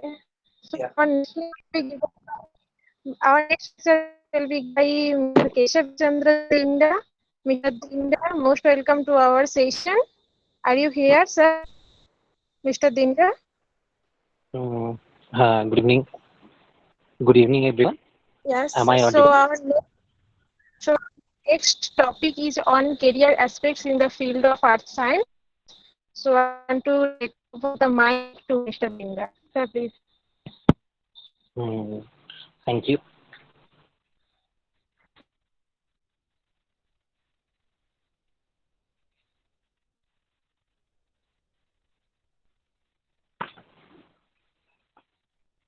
Hello, am I audible?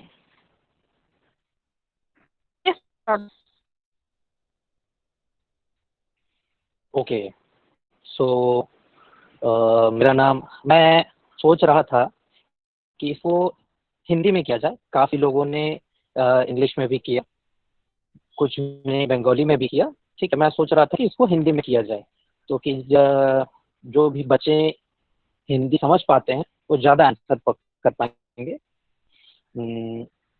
तो मैं जिस topic पर बोलूँगा वो है career aspect in the field of earth science. इससे पहले मेरे से पहले मिस्टर बैनर्जी ज्योग्राफी सब्जेक्ट पर बहुत अच्छा उम्दा एकदम एकदम उम्दा लेक्चर दिए। और मिस्टर दास जो IICR कोलकाता से हैं, उन्होंने काफ़ी अच्छा जानकारी दिया। और मैं इसी पे कुछ ऐड करूँगा, और वो टोटली ओरिएंटेड होगा जियो साइंस के ऊपर। तो वंस अगेन, मेरा नाम केशब डिंडा है, मैं प्रोजेक्ट एसोसिएट हूँ CSIR सिम्फर में, और मैं फिलहाल कोल क्वालिटी मेगा प्रोजेक्ट पर काम कर रहा हूँ। So who am I? I am a fossil fuel geologist.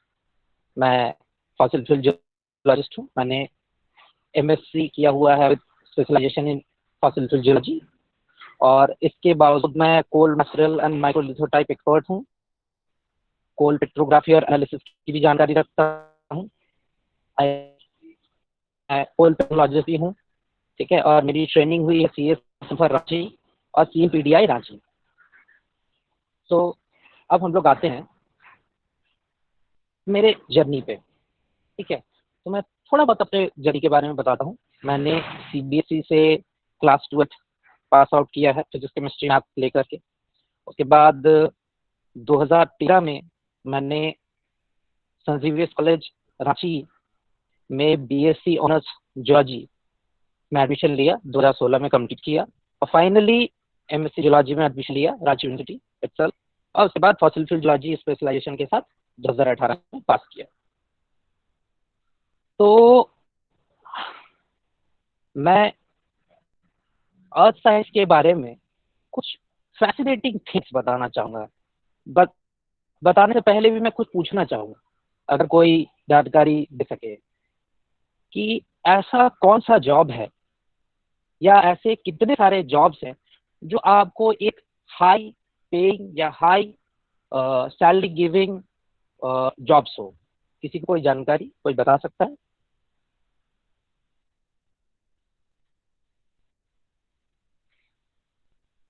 Anyone?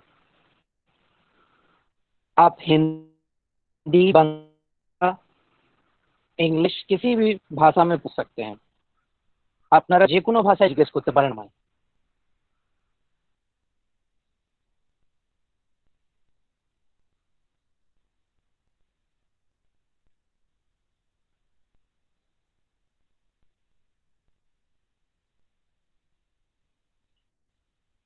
Hello, okay, सो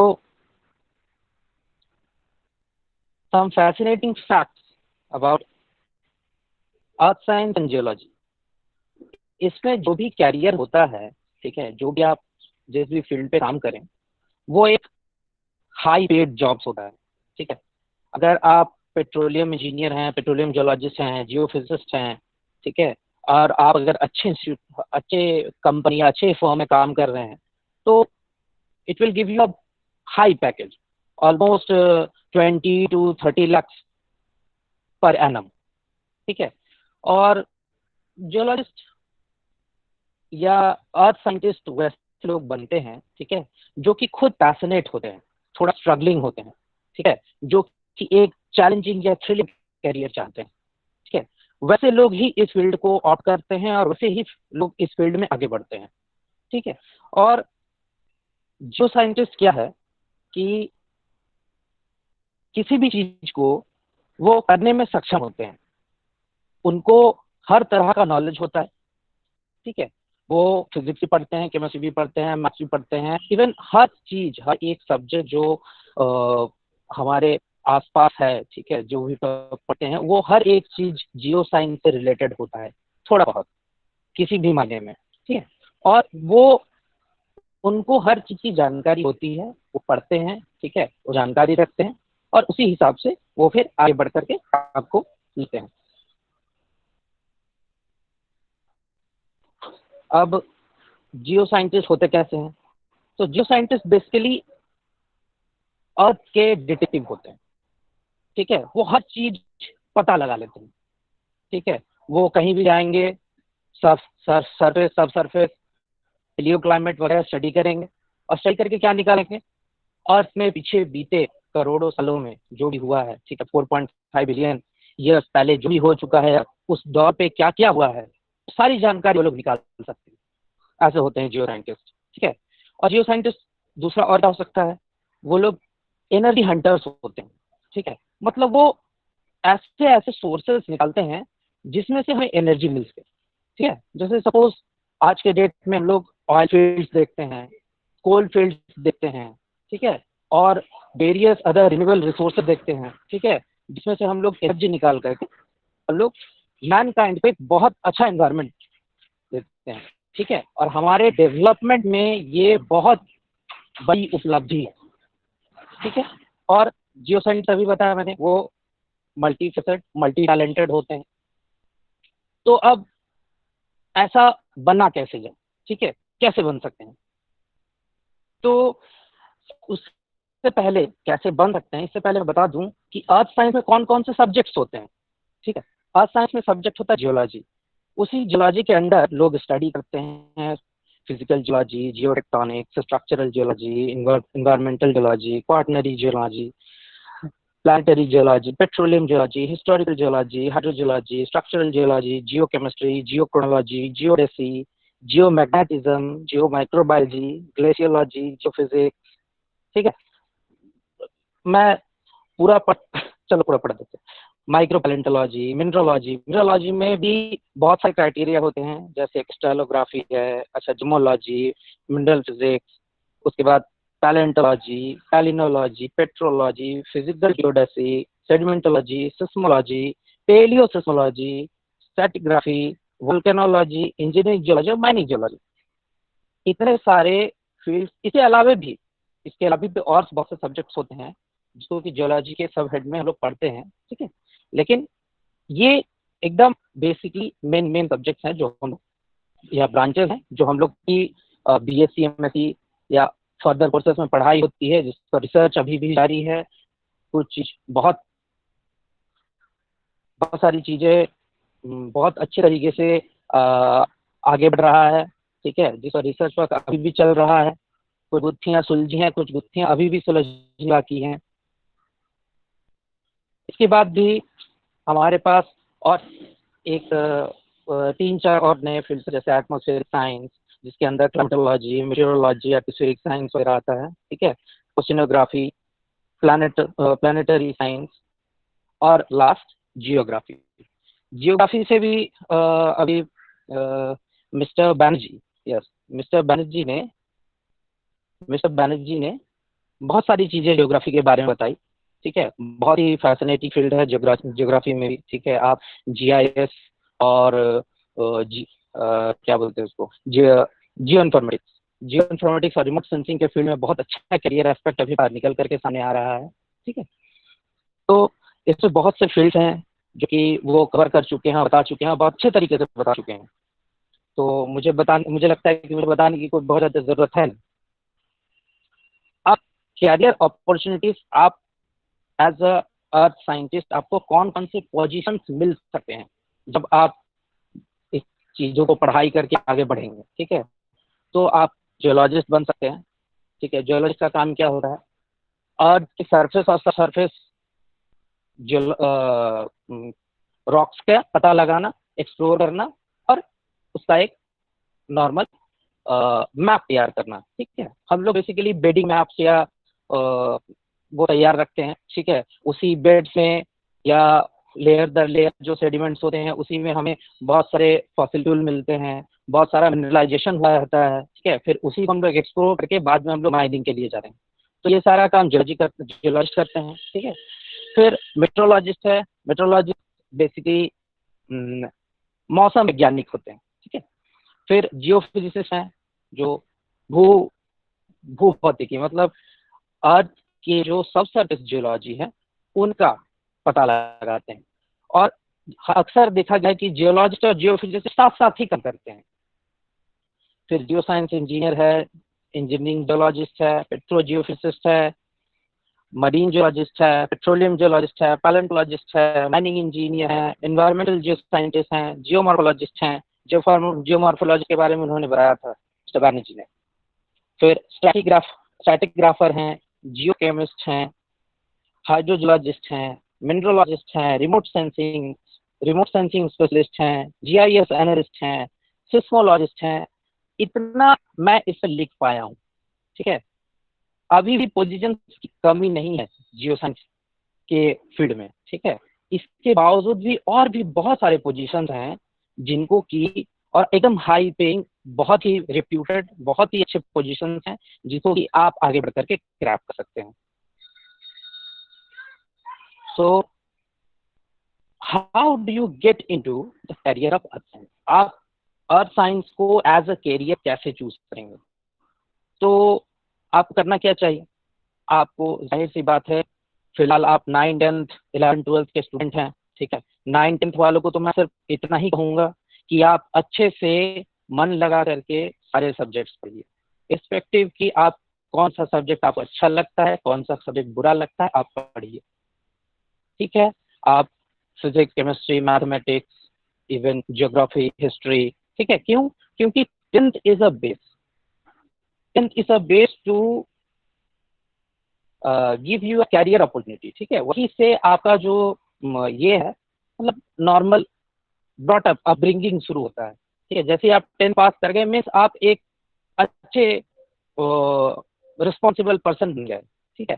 अब आपको ये सोचना चाहिए कि मैं किस फील्ड में जाऊं। जरूरी नहीं है आप जियो साइंस में जाइए, आप कोई भी कैरियर चूज कर सकते हैं, लेकिन क्लास 10 तक आपको हर सब्जेक्ट इक्वली पढ़ना चाहिए। उसके बाद तो आपका स्ट्रीम बढ़ जाएगा। जैसे ही आप स्ट्रीम बढ़ जाएंगे, ठीक है, आप कोशिश करिए अगर आप साइंस के फील्ड में हैं तो आप फिजिक्स, केमिस्ट्री, मैथमेटिक्स पर ध्यान दीजिए, एकदम अच्छे से ध्यान दीजिए, ठीक है, ताकि आप कल के डेट में अच्छा परफॉर्म कर सकें।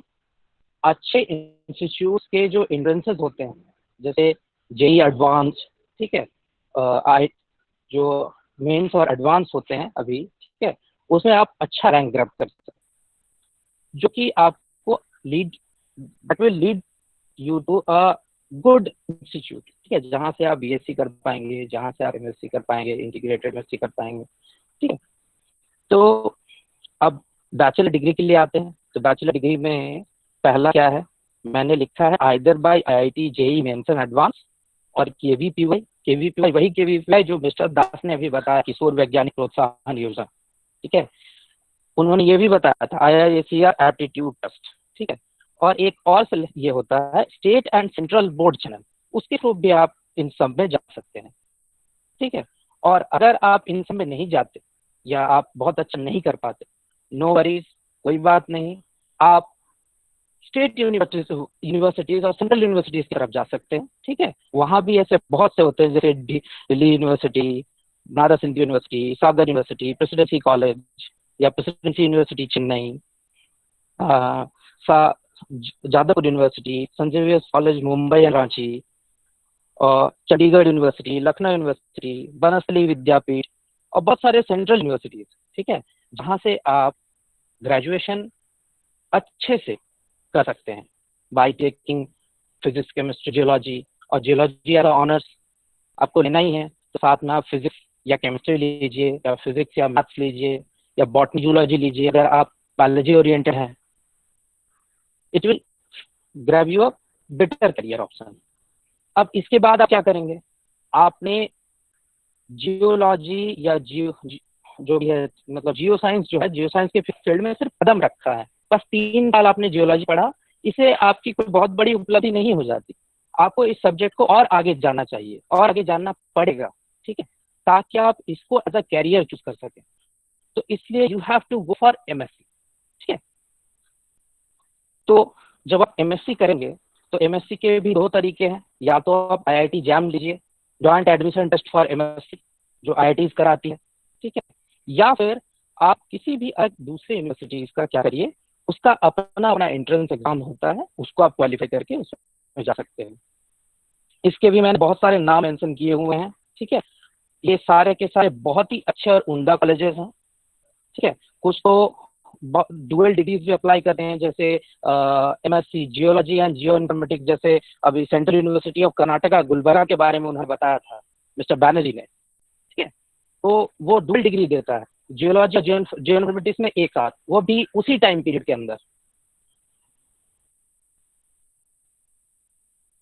तो सम इम्पोर्टेंट कोर्सेज, ठीक है, जो कि आप जेई एडवांस क्लियर करने के बाद एडमिशन ले सकते हैं।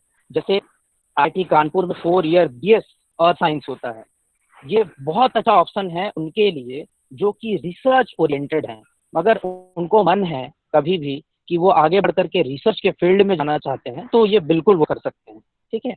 बाकी इंटीग्रेटेड एमटेक है, applied geology, MTech applied geophysics, MTech geological technology, geophysics, ये सभी IIM धनबाद, IIT रुड़की और IIT खड़गपुर से।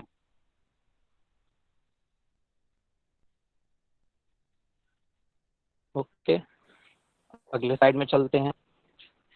तो सम इम्पोर्टेंट कोर्सेज जो मैंने उसमें लिखा था वो टोटली जियोलॉजी जियो साइंस के फील्ड में था, कुछ अलाइड फील्ड्स में भी हैं, जैसे mineral engineering, mining engineering, petroleum engineering, ये बिल्कुल जॉब ग्रैब करने का है, ठीक है। ये एकदम ऐसे कोर्सेज हैं जिसमें आपको कट टू कट उसी सब्जेक्ट का और बहुत अच्छे तरीके से नॉलेज मिलेगा।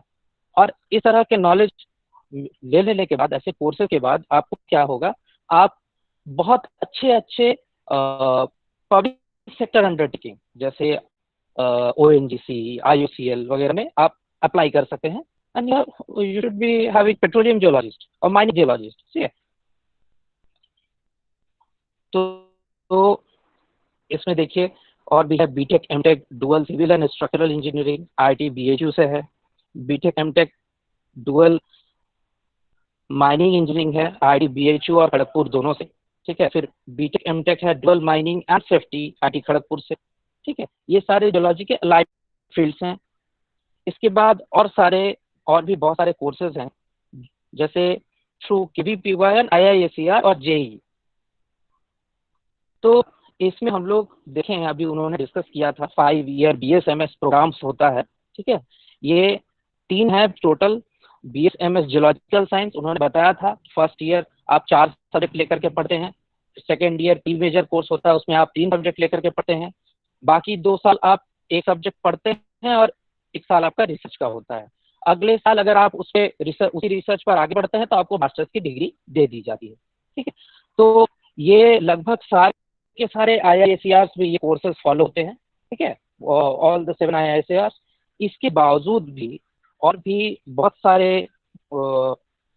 ये हैं जो IIT जैम के थ्रू लेते हैं, जिसपे आप BSc करने के बाद MSc PhD डुअल डिग्री कर सकते हैं, जैसे IIT भुवनेश्वर है, ठीक है। MSc applied geology IIT Bombay है, अप्लाइड जियोफिजिक्स IIT बॉम्बे है, ठीक है। MSc PhD dual degree environmental science and engineering IIT Bombay से है। MSc tech applied geology and applied geophysics IIT IIM Dhanbad से है, ठीक है। Joint MSc PhD geology and geophysics IIT Kharagpur से है। MSc applied geology IIT Roorkee से है। Next slide. और अगर आप इन सारे कोर्सेज में नहीं जा पाए या जैम का जो काउंसलिंग है उसमें नहीं आए, तो उसके बाद भी नो वरीज, आप इसके बावजूद भी CCMN काउंसलिंग जो कि NITs के लिए होता है, उसमें आप अप्लाई कर सकते हैं। बहुत कम सीट्स होते हैं, कोई बात नहीं, लेकिन फिर भी बहुत अच्छे और उम्दा पढ़ाने वाले इंस्टीट्यूट्स में से गिने जाते हैं NIT राउरकेला, ठीक है, NIT Durgapur and NIEST Shivpur, IIESC Shivpur, ठीक है। इसमें आपका applied geology, atmospheric science, geo informatics तीनों में MSc होता है। इसके बावजूद आपके 2 और यूनिवर्सिटीज और इंस्टीट्यूट है, जैसे NIT रायपुर और सागर यूनिवर्सिटी, ये आपको जस्ट बीएससी के बाद ही एमटेक की डिग्री देते हैं, ठीक है, विदाउट नेट गेट। वो अपना एंट्रेंस देते हैं और एंट्रेंस के थ्रू ही एमटेक की डिग्री देते हैं विदाउट गेट। बाकी जगह पे क्या है कि आपको गेट एग्जाम क्वालिफाई करना पड़ेगा, तब आप एमटेक करेंगे। लेकिन यहाँ आप बीएससी करने के बाद ही एमटेक में एनरोलमेंट ले सकते हैं और उस कोर्स को आप कंप्लीट करके अच्छा जॉब ग्रैब कर सकते हैं। बीएचयू में भी 3 कोर्सेज हैं, जैसे MSc tech geology, MSc petroleum geoscience, MSc tech geophysics, जो बहुत अच्छे कोर्सेज हैं। बहुत सारे कैंपस, मैंने इन सारे जितने भी इंस्टीट्यूट का मैंने नाम लिया है उसमें कैंपस प्लेसमेंट के लिए बहुत सारे पीएसयूज और फॉरेन कंपनीज आते हैं। अच्छे अच्छे मैच्योर स्टूडेंट्स को लेकर के वो लोग जाते हैं, ठीक है, उनको अच्छी जॉब देते हैं, अच्छा एनवायरनमेंट देते हैं।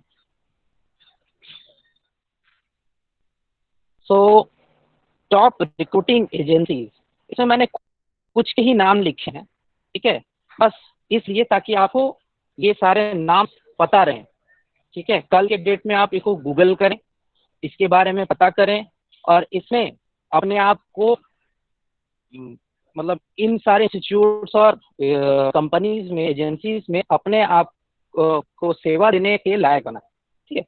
जैसे जियोलॉजिकल सर्वे ऑफ इंडिया है, सभी जानते हैं, ठीक है, उसमें जियोलॉजिस्ट, जो फिजिसिस्ट, ठीक है, इवन केमिस्ट भी उसमें काम करते हैं। पूरे जितने भी रॉक स्ट्राटा हैं उनकी ये लोग मैपिंग करते हैं, सरफेस सब सरफेस मैपिंग करते हैं, सारे वर्जिन एरियाज को एक्सप्लोर करते हैं और वो क्या करते हैं, एक रिपोर्ट बना करके मिनिस्ट्री ऑफ माइंस को दे देते हैं, ठीक है। जहाँ कहीं भी कोई भी मिनरल रिसोर्सेज या कुछ दूसरे रिसोर्सेज आता है उसको वो लोग फिर पीएसयूज को या फिर अपने दूसरे दूसरे कंपनीज को हैंड ओवर करके वहाँ वो लोग माइनिंग प्रोसेस चालू करवाते हैं। फिर इंडियन ब्यूरो ऑफ माइंस है, central ground water board. Central ground water board भी बहुत अच्छा एक ये है डिपार्टमेंट है, जिसमें बहुत से हाइड्रोजियोलॉजिस्ट काम करते हैं, हाइड्रोकेमिस्ट काम करते हैं, ठीक है, और इनका रिक्रूटमेंट यूपीएससी लेती है। फिर Indian space and research organisation, सभी जानते हैं। इसके बावजूद बहुत सारे पीएसयूज हैं जो आपको डायरेक्टली फ्रॉम योर कैंपस आपको सेलेक्ट करके ले जाती हैं, जैसे कोल इंडिया लिमिटेड, बीपीसीएल, इसको, एमसीएल कभी कभी कैंपस प्लेसमेंट के भी जाती है और कभी कभी वो क्या करती है, अपना ही एक एग्जाम कंडक्ट करती है जिसके थ्रू वो जियोलॉजिस्ट या जियो साइंटिस्ट को हायर करती है। Oil India limited, Bharat gold limited, aircon, Hindustan zinc limited, Hindustan copper limited.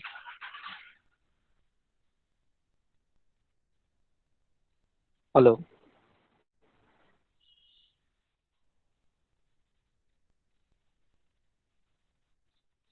और Yes, sir. ये This is लग audible. ओके, ये सारे जो एजेंसीज हैं वो लगभग लगभग सारे के सारे इंडियन हैं। इसके बावजूद भी आपको जियो साइंस के करियर के लिए for oil sector, oil and gas sector, ठीक है, पेट्रोलियम सेक्टर, इसके लिए आपको फॉरेन में सबसे अच्छा अपॉर्चुनिटी मिलेगा, ठीक है। देयर आर सेवरल कंपनीज, ठीक है, जो कुवैत में है, सऊदी अरब में है, ठीक है, ओमान में है, ठीक है। आप अगर गूगल करके भी देख सकते हैं कि ओमानी रियाल और ये सऊदी का जो करेंसी है वो कितना ज़्यादा मतलब क्या बोलेंगे आईएनआर वैल्यू का है, इंडियन रुपी के वैल्यू का है, ठीक है। वहाँ बहुत ज़्यादा क्या बोलेंगे पेट्रोलियम इंजीनियर्स वहाँ पे काम करते हैं और वो बहुत ही ज़्यादा हाई पेइंग जॉब प्रोफाइल वाले होते हैं, ठीक है। जैसे और भी जैसे सपोज ये सारे हैं कंपनी जैसे स्लम्बर्ज, शेल गैस, शेल इंडिया जो है, ठीक है, ये लोग ये सारे के सारे कंपनीज बहुत ही उम्दा पेमेंट करते हैं अपने जियो साइंटिस्ट को।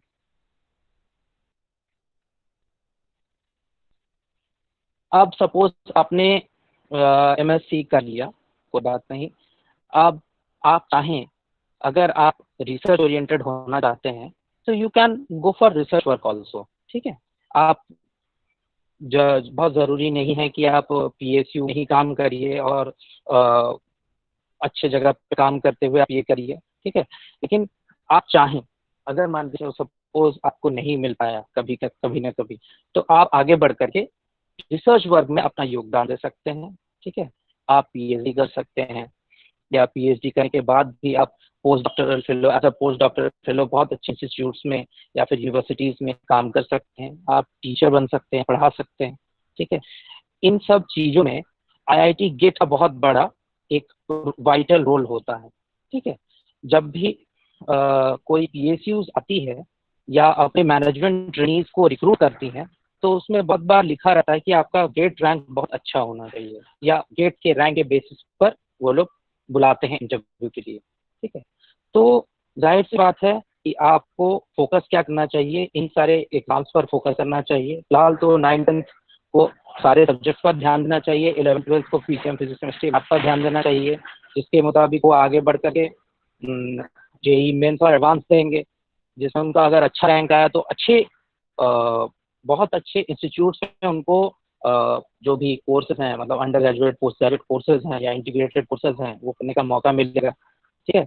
उसके बाद ही जब आप उसको कंप्लीट करेंगे, उसके बाद ही आपको या तो जॉब मिलेगा, या फिर आप बहुत अच्छे, तो आपको अगर बहुत अच्छा जॉब करना है तो आपको मेहनत तो करना पड़ेगा, बिना मेहनत के नहीं होगा, ठीक है। आपको पढ़ना पड़ेगा, ठीक है, बहुत अच्छे से पढ़ना पड़ेगा, हर चीज़ की थॉरोली नॉलेज रखनी होगी, ठीक है। और इसके बावजूद भी आपको अपडेटेड रहना पड़ेगा। जियो साइंटिस्ट अपडेटेड रहते हैं हर चीज़ में, हर मायने में, ठीक है। क्यों? क्योंकि वो ये एक ऐसा फील्ड है जहाँ पे पर डे रिसर्च वर्क हो रहे हैं, पर डे कुछ ना कुछ नई चीज़ें सामने आ रही हैं। तो आप यही नहीं कि सिर्फ कोर्स वर्क पे ही ध्यान दें, एकेडमिक्स पर ध्यान दें, उसी को पढ़ते रहें। आप साइंस जर्नल पढ़िए, आप कौन कौन से ऐसे वर्जिन एरियाज हैं जो एक्सप्लोरेशन मतलब ऑनगोइंग एक्सप्लोरेशन पर हैं, ठीक है, कहाँ पर कौन सा ऑयल फील्ड है या कौन सा इनकाउंटर हो, कहाँ वर्क चल रहा है, ये सब आप खोज सकते हैं कि कल के डेट में आप ही को ये सब खोजना पड़ेगा, ठीक है। आप नए नए एनर्जी सोर्सेज निकाल के लाएंगे सामने, ठीक है। आप ही आगे बढ़ के कोई ऑयल फील्ड ढूंढेंगे, कोई ऐसा स्कोप ढूंढेंगे जहाँ से हम एनर्जी, क्योंकि because our mankind needs energy, simple. जैसे मैं अभी कोल इंडिया में कोल क्वालिटी मेगा प्रोजेक्ट में काम कर रहा हूँ, ठीक है। तो अब मैं यहाँ कैसे पहुँचा? मैं यहाँ पहुँचा, मेरा MSc में डिसर्टेशन था, जो मैंने सेंट्रल कोलफील्ड लिमिटेड के अंडर में CMPDI और CSI या सेमफर के अंडर में मैंने कंप्लीट किया है, ठीक है। तो उसके बाद एक छोटा सा इंटरव्यू देने के बाद मुझे ये पोजीशन मिला, project fellow, as a project fellow. तो मैं कोलफील्ड में आ गया। क्यों? ऐसे मानते हैं कि कोल एक बहुत डर्टी फ्यूल है, ठीक है। वो जो फॉरेन के पर्सन होते हैं ना, वो कोल को बहुत ज़्यादा ये नहीं देते, तवज्जो नहीं देते, ठीक है। वो लोग तवज्जो देते ऑयल को, ठीक है। इसीलिए ऑयल का प्राइस जो है इतने हाई पर है, ठीक है। और कल के डेट में हमें बहुत उम्दा एनर्जी रिसोर्सेज चाहिए, तो आपको एनर्जी सीकर तो बनना ही पड़ेगा, ठीक है। आपको खोज के निकालना है ऐसे बहुत सारे एनर्जी। तो मैं यही सोचूंगा कि आप आगे बढ़ करके जियो साइंटिस्ट मतलब जियो साइंस के कैरियर को ऑप्ट करें और आगे बढ़ें, और इस ये को मैनकाइंड को उसके डेवलपमेंट की तरफ ले चलें। तो pros of becoming a geo scientist, कौन कौन से अच्छी चीजें हैं, ठीक है, जियो साइंटिस्ट बन जाने के बाद। तो there are many job opportunities and branches, जैसे मैंने कहा, ठीक है। बहुत सारे ब्रांचेस हैं, आप कुछ भी पोजीशन ले सकते हैं, ठीक है। आपको जिसमें भी अच्छा लगता है, जियोमॉर्फोलॉजिस्ट बनना चाहते हैं आप जियोमॉर्फोलॉजिस्ट बनिए, आप पेट्रोलियम जियो साइंस लेना चाहते हैं पेट्रोलियम जियो साइंस पढ़िए, पेट्रोलियम इंजीनियर बनिए, पेट्रोलियम जियो साइंटिस्ट बनिए, ठीक है। आप पेट्रो जियो फिजिक्स पढ़ना चाहते हैं वो बनिए। इतने सारे आपके पास ऑप्शंस हैं कि ऑप्शंस की कमी नहीं है, आप आगे बढ़कर भी कुछ भी बन सकते हैं, ठीक है। और जियो साइंस एक आइडियल करियर है उनके लिए जो ऑफिस की चार दीवारी के बीच बैठे बैठे काम नहीं करना चाहते, जो एक्सप्लोर करना चाहते हैं, जो घूमना चाहते हैं, ठीक है। जियोलॉजिस्ट जैसे मैं हूँ, ठीक है, geologist do lots and lots of field work, उनको फील्ड वर्क ही करना पड़ता है, ठीक है। वो फील्ड में ही रहता है हमेशा, ठीक है। और एज ए जियोलॉजिस्ट मुझे तो फील्ड में ही मजा आता है। तो उनके लिए बहुत अच्छा स्कोप है, जो घूमने वाला करियर लेना चाहते हैं, जो थ्रिलिंग करियर लेना चाहते हैं, जो एक क्या बोलेंगे, एक चैलेंजिंग एनवायरनमेंट में काम करना चाहते हैं। फिर geologists get to be updated with advanced and sophisticated equipments and software। ठीक है, आपको क्या होना है, आपको मैंने जैसे कहा अभी एडवांस्ड होना है। ठीक है, हर एक चीज का आपको नॉलेज होना चाहिए। कल के डेट में जो सबसरफेस जियोलॉजी था, उसका एक्सप्लोरेशन वर्क बहुत हेक्टिक था। हर लोग जाते थे ड्रिलिंग के लिए, ड्रिलिंग से कोड बिट्स निकालते थे, उसका एनालाइज करते थे, कोड लॉग्स को एनालाइज करने के बाद उसका रिजल्ट निकालते थे, फिर होता था। आज के डेट में क्या होता है, हम लोग एक छोटा सा साइस्मिक सर्वे कर लेते हैं, साउंड वेव्स अंडर डालते हैं, साउंड वेव्स निकालते हैं, उसको एनालाइज करते हैं और निकाल लेते हैं। तो आगे के डेट में और आगे जैसे फ्यूचर में ये और एडवांस्ड होगा। हम लोग बहुत सारे, तो ये सारे चीज़ों पे आपको अपडेट रखना पड़ेगा। आपको वो चीज़ का ज्ञान होगा, नॉलेज होगा, आप उन चीज़ों के बारे में पढ़ेंगे, एडवांस रहेंगे। ठीक है, तो आपको इन चीज़ों के बारे में जानकारी रहेगी, इस चीज़ के बारे में जानकारी रहेगी, तो आगे के डेट में आपको इस फील्ड में कैरियर परस्यू करने में बहुत अच्छा रहेगा। Next, cons to become a, cons of becoming a geologist. तो जैसे हमने कहा था प्रोज में, हाँ हेलो हेलो हेलो हाँ हेलो, हाँ प्लीज मतलब थोड़ा ब्रीफ करके, क्योंकि हम लोगों का और भी 3 लोग वेट कर रहे हैं, तो थोड़ा ब्रीफ करके। हाँ, मैं ब्रीफली बता रहा हूँ, ठीक है, थोड़ा फास्ट बताइए। ओके, लास्ट स्लाइड में है। तो जैसा मैंने कहा, ठीक है, ये चैलेंजिंग एनवायरनमेंट पर काम करना होता है, कभी कभी ऐसे लोकेशन पर भी फील्ड वर्क करना पड़ता है, लॉट्स ऑफ ट्रैवलिंग हो जाता है। ठीक है, तो ये एक हिंड्रेंस है, लेकिन आप चाहें तो इसको कर सकते हैं। ठीक है, और एक और चीज़ है, अनकंडीशनल एनवायरनमेंट ओवर टाइम भी करना पड़ता है, पर्टिकुलरली ड्यूरिंग फील्ड वर्क। ठीक है, तो ये सारी चीज़ें, कुछ कमियां हैं, कुछ अच्छी बातें भी हैं। ठीक है, आप चाहें तो इस चीज़ में परस्यू कर सकते हैं। Thank you. Any queries? Thank you very much for the lecture. Have you any questions, students? Hello, students, have you any?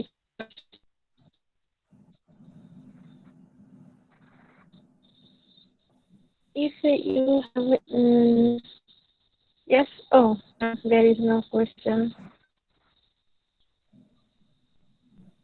Please ask if you have some questions. We're waiting for your questions. Okay, other questions. Thank you very much for the informative lecture. And our next lecture will be Miss Divyashree.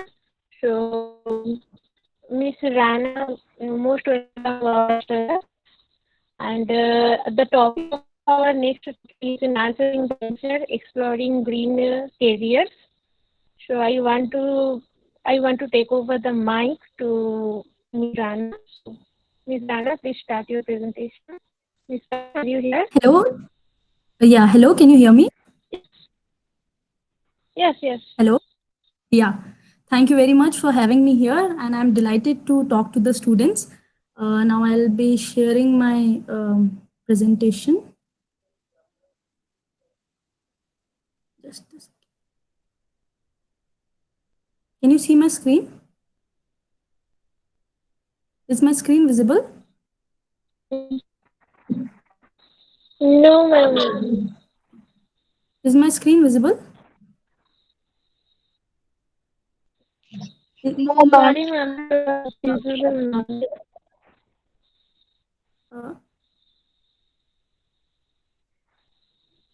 Are you getting me? Yeah. Is my screen visible now? No, ma'am. Yes, now it's visible. Yes. Yeah. Sorry for the delay. So I am Divyashree Rana. I am a postgraduate student and I study in Bangalore, and I study wildlife biology and conservation, which I know most of you would not be aware about, but I'll tell you about this field and related fields in my coming slides. So today I would like to talk about green careers and who can take up these careers and how. So first of all, are you an environmentally conscious individual? So environmentally conscious individuals कौन होते हैं? हम सबको पता है we always refer to nature as Mother Earth. हम mother earth इसलिए बोलते हैं because we get clean air, food, water and many more things from nature. But क्या आप उन लोगों में से हैं जिनने कभी पलट के सोचा कि हम नेचर को क्या देते हैं और हम नेचर को कैसे गिव बैक कर सकते हैं? तो हम सब ने बहुत सारी एनवायरमेंटल प्रॉब्लम्स के बारे में सुना होगा इन न्यूज़पेपर्स, एंड ये पैंडेमिक चल रहा है, and in social media sites like pollution, deforestation, सारे पेड़ खत्म होते जा रहे हैं, ग्रीनरी कम हो रही है, ओवर पॉपुलेशन. सिर्फ इंडिया की पॉपुलेशन 130 करोड़ है. ग्लोबल वार्मिंग, आप सबने वो पिक्चर्स देखी होगी जहाँ पे एक पोलर बियर आइस के छोटे से टुकड़े पे सरवाइव कर रहा होता है because the earth is warming, sea level rise हो रहा है, कोस्टल एरियाज डूब रहे हैं, एंड बायोडाइवर्सिटी लॉस. ये अर्थ हम ह्यूमंस नहीं और भी कई सारे ऑर्गेनिजम्स के साथ, प्लांट्स एंड एनिमल्स के साथ शेयर करते हैं. एंड आयरॉनिकली उन सबको जानने से पहले ही वो इस दुनिया से खत्म होते जा रहे हैं. That is biodiversity loss. And last but not the least, हम सबको पता है कोविड-19 ग्लोबल पैंडेमिक के बारे में, and most of you would know, but अगर आपको नहीं पता है तो ये जूनोटिक डिजीजेस से होता है, जब जो डिजीजेस हमें एनिमल से हो जाती हैं. सो ये सारी प्रॉब्लम्स, एनवायरमेंटल प्रॉब्लम्स आजकल ग्लोबली देखी जा रही हैं. पर ये सारी प्रॉब्लम्स के बारे में न्यूज़पेपर में पढ़ के अगर आप कभी सोचते हैं कि how can we make an impact, हम क्या कर सकते हैं इन प्रॉब्लम्स को हटाने के लिए, नेचर को प्रोटेक्ट करने के लिए, तो आप एनवायरमेंटली कॉन्शियस इंडिविजुअल्स हैं. And maybe one way to go ahead for you is exploring green careers. So green careers क्या होते हैं? बेसिकली एक एनवायरमेंटल फ्रेंडली करियर को हम ग्रीन करियर कहते हैं. ग्रीन करियर्स बहुत टाइप के होते हैं. ये कोई एक ऐसा करियर है या जॉब है जिससे आप एनवायरनमेंट को प्रोटेक्ट करने के लिए, प्रिजर्व करने के लिए एक स्टेप लेते हैं. वो कई तरीके के वेज से हो सकते हैं, जैसे कि यहाँ आपको दिख रहा है, ये सारे ग्रीन करियर्स हैं. एक बहुत ही सॉर्ट आउट गवर्नमेंट जॉब जैसे सिविल सर्विसेज का IFS, इंडियन फॉरेस्ट सर्विसेज, से लेकर बहुत ही न्यू अनएक्सप्लोर्ड फील्ड्स जिनके बारे में आपने डेफिनेटली नहीं सुना होगा, जैसे climate change scientist, conservation scientist, ये सब ग्रीन करियर्स में आते हैं. But on a very broad level green careers को कुछ स्पेसिफिक टाइप्स में आप क्लब कर सकते हैं, जैसे कि outdoor and field based jobs. So ये जॉब्स वो हैं जिनमें आप एक्चुअली फील्ड, यहाँ फील्ड का मतलब है फॉरेस्ट, ओशंस, जहाँ पे वाइल्ड लाइफ है, वाइल्ड एनिमल्स हैं, इन जगहों पे जाके आप काम करते हैं, या तो उस जगह को प्रोटेक्ट करने के लिए, या वहाँ जो एनिमल्स एंड प्लांट्स हैं उनके बारे में जानने के लिए.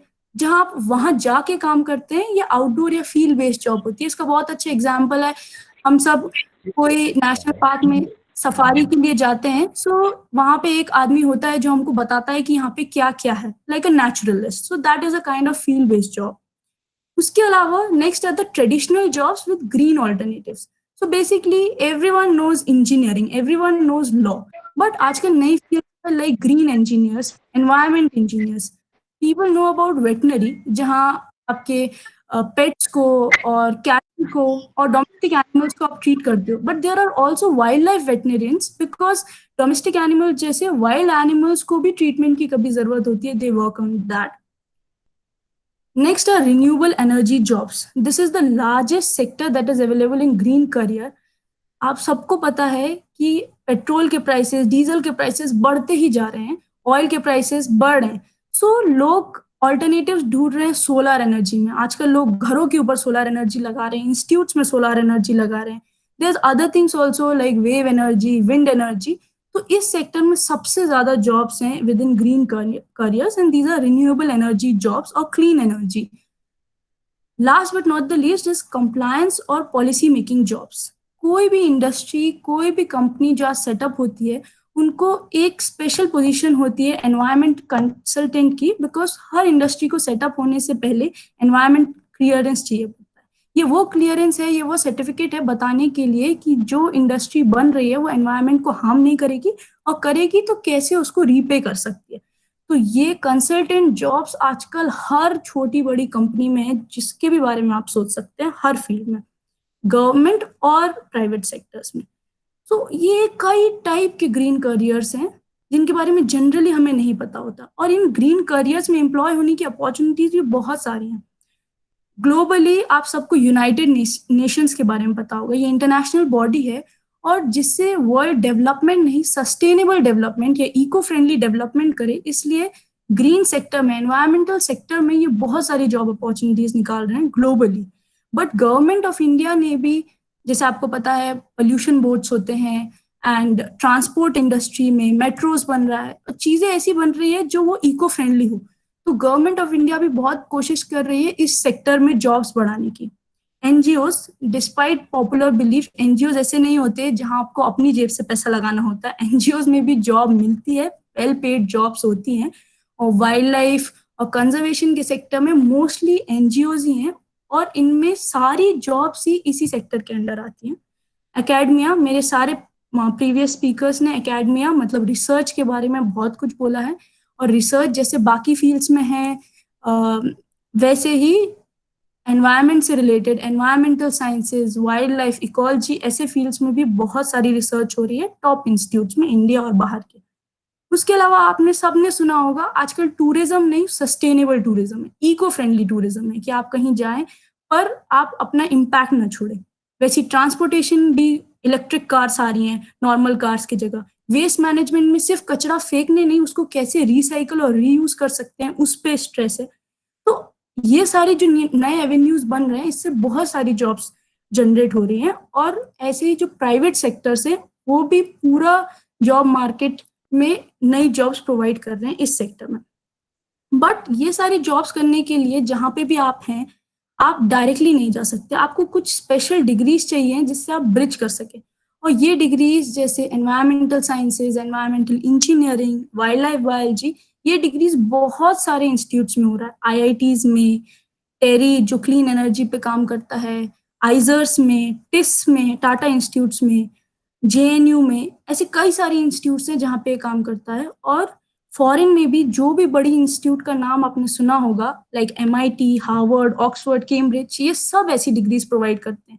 तो अगर आप करना चाहते हैं तो आपके पास it is full of opportunities कि आप कहीं से भी ऐसी डिग्रीज करके एनवायरमेंटल सेक्टर्स में ग्रीन करियर्स या ग्रीन जॉब्स के लिए अप्लाई एलिजिबल बन सकते हैं। And in fact according to a recent report, India में पर एनम 15% ग्रोथ रेट है एनवायरमेंटल सेक्टर्स में, ग्रीन करियर्स में। मतलब हर साल 15% जॉब बढ़ रही है इस सेक्टर में, and which is higher than any other sector in India. So बहुत सारी बढ़ रही है और आगे भी आती रहेंगी ऐसी जॉब्स। तो बेसिकली मैं आपको बताना चाहती थी कि मैं इसमें कैसे इंटरेस्टेड हुई और मैंने क्या किया, जिससे मे बी आप मोटिवेट हो पाएंगे, और अगर आप ऑलरेडी इंटरेस्टेड हैं तो आपको एक डायरेक्शन मिल पाएगा।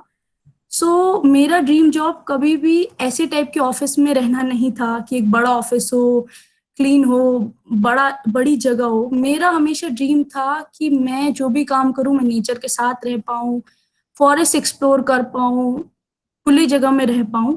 And I was crazy about wild life, wild animals and plants. आप में से कुछ लोग होंगे जिनने बचपन में बहुत सारी डॉक्यूमेंट्रीज एनिमल प्लैनेट, नेट जियो में देखी होगी। मैंने भी बहुत सारी देखी थी और मैं हमेशा से इसी में कुछ करना चाहती थी। और मैंने भी इन इश्यूज के बारे में पढ़ा था कि कैसे जंगल खत्म हो रहे हैं, कैसे जानवर मर रहे हैं।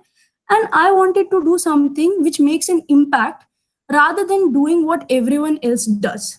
And I struggled hard to find a suitable field for me, and maybe this could help you in finding yours. So, 10th के बाद I took biology and mathematics.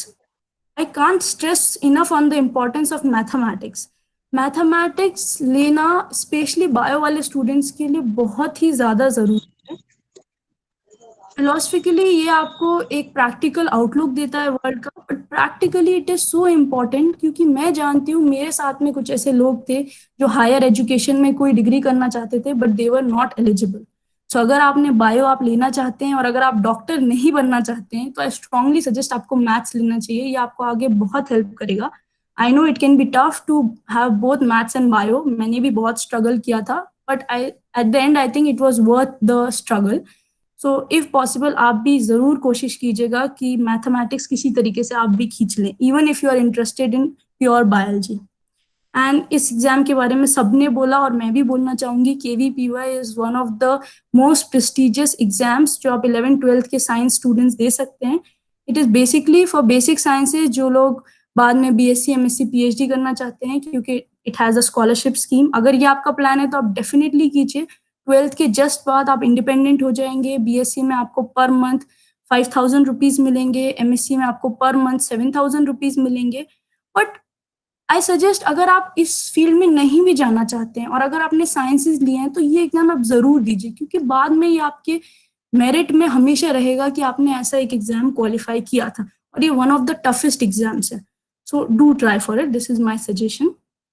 So after 12th मेरे अंडर ग्रेजुएशन में I did BSc honours in zoology from BHU. So most आप शायद कुछ लोगों को पता होगा, BSc प्लेन डिग्रीज भी होती हैं, ऑनर्स डिग्री आपको स्पेशलाइज करने देता है.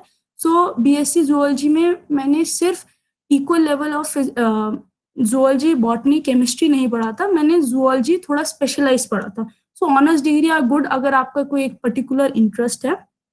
बट ये BSc डिग्री के करने के अलावा आई did a lot of internships. Internships बहुत ही ज्यादा, स्पेशली ड्यूरिंग बैचलर्स. आप सबको पता, आपने जनरली सुना होगा कि इंटर्नशिप्स करना इम्पोर्टेंट है, क्योंकि वो आपको कोई पर्टिकुलर चीज में स्किल गेन करने में हेल्प करता है, एक्सपीरियंस देता है, आपकी CV में अच्छा सुनाई देता है. बाद में आप कभी कहते हैं आपने इंटर्नशिप की. But what people mostly miss is, सबसे important, it gives you exposure. Exposure मतलब ये आपको कई सारे फील्ड्स एक्सपीरियंस करने का एक मौका देता है. कई बार ऐसा होता है दूर से देखकर हमें या सुन के हमें लगता है अरे यार ये फील्ड तो बहुत ही अच्छी है and we should definitely go for that. But जब when you land on that job you realize कि नहीं, this is not for you, it is good but it is not for you. तो पहले internship करने से आपको ये opportunity मिलती है जिससे आप assess कर पाओ कि whatever the field is it suitable for you or not. So my advice, अपने बैचलर्स में इतना लोड नहीं होता है, आप पूरा एक्सप्लोर करिए. जो भी करियर वेग से वेग आपको लगता है कि हाँ इसमें आप खुश रहेंगे करते हुए, उन सब करियर्स में एटलीस्ट 1-1 महीने की इंटर्नशिप करके देखिए कि आपको क्या अच्छा लगता है. And I am sure bachelors के बाद आपका एक काफी क्लियर आउटलुक होगा कि आगे आपको लाइफ में क्या करना है बिकॉज ऑफ दीज इंटर्नशिप्स, या एटलीस्ट आपको पता होगा क्या नहीं करना है. So next I think so government institutes are much better than private institutes. Firstly they are much more affordable, आपको फाइनेंशियली इतना प्रेशर नहीं होगा. And I feel bachelors level में ऑलमोस्ट पढ़ाई और कोर्स सारे इंस्टीट्यूट्स में सेम ही होता है.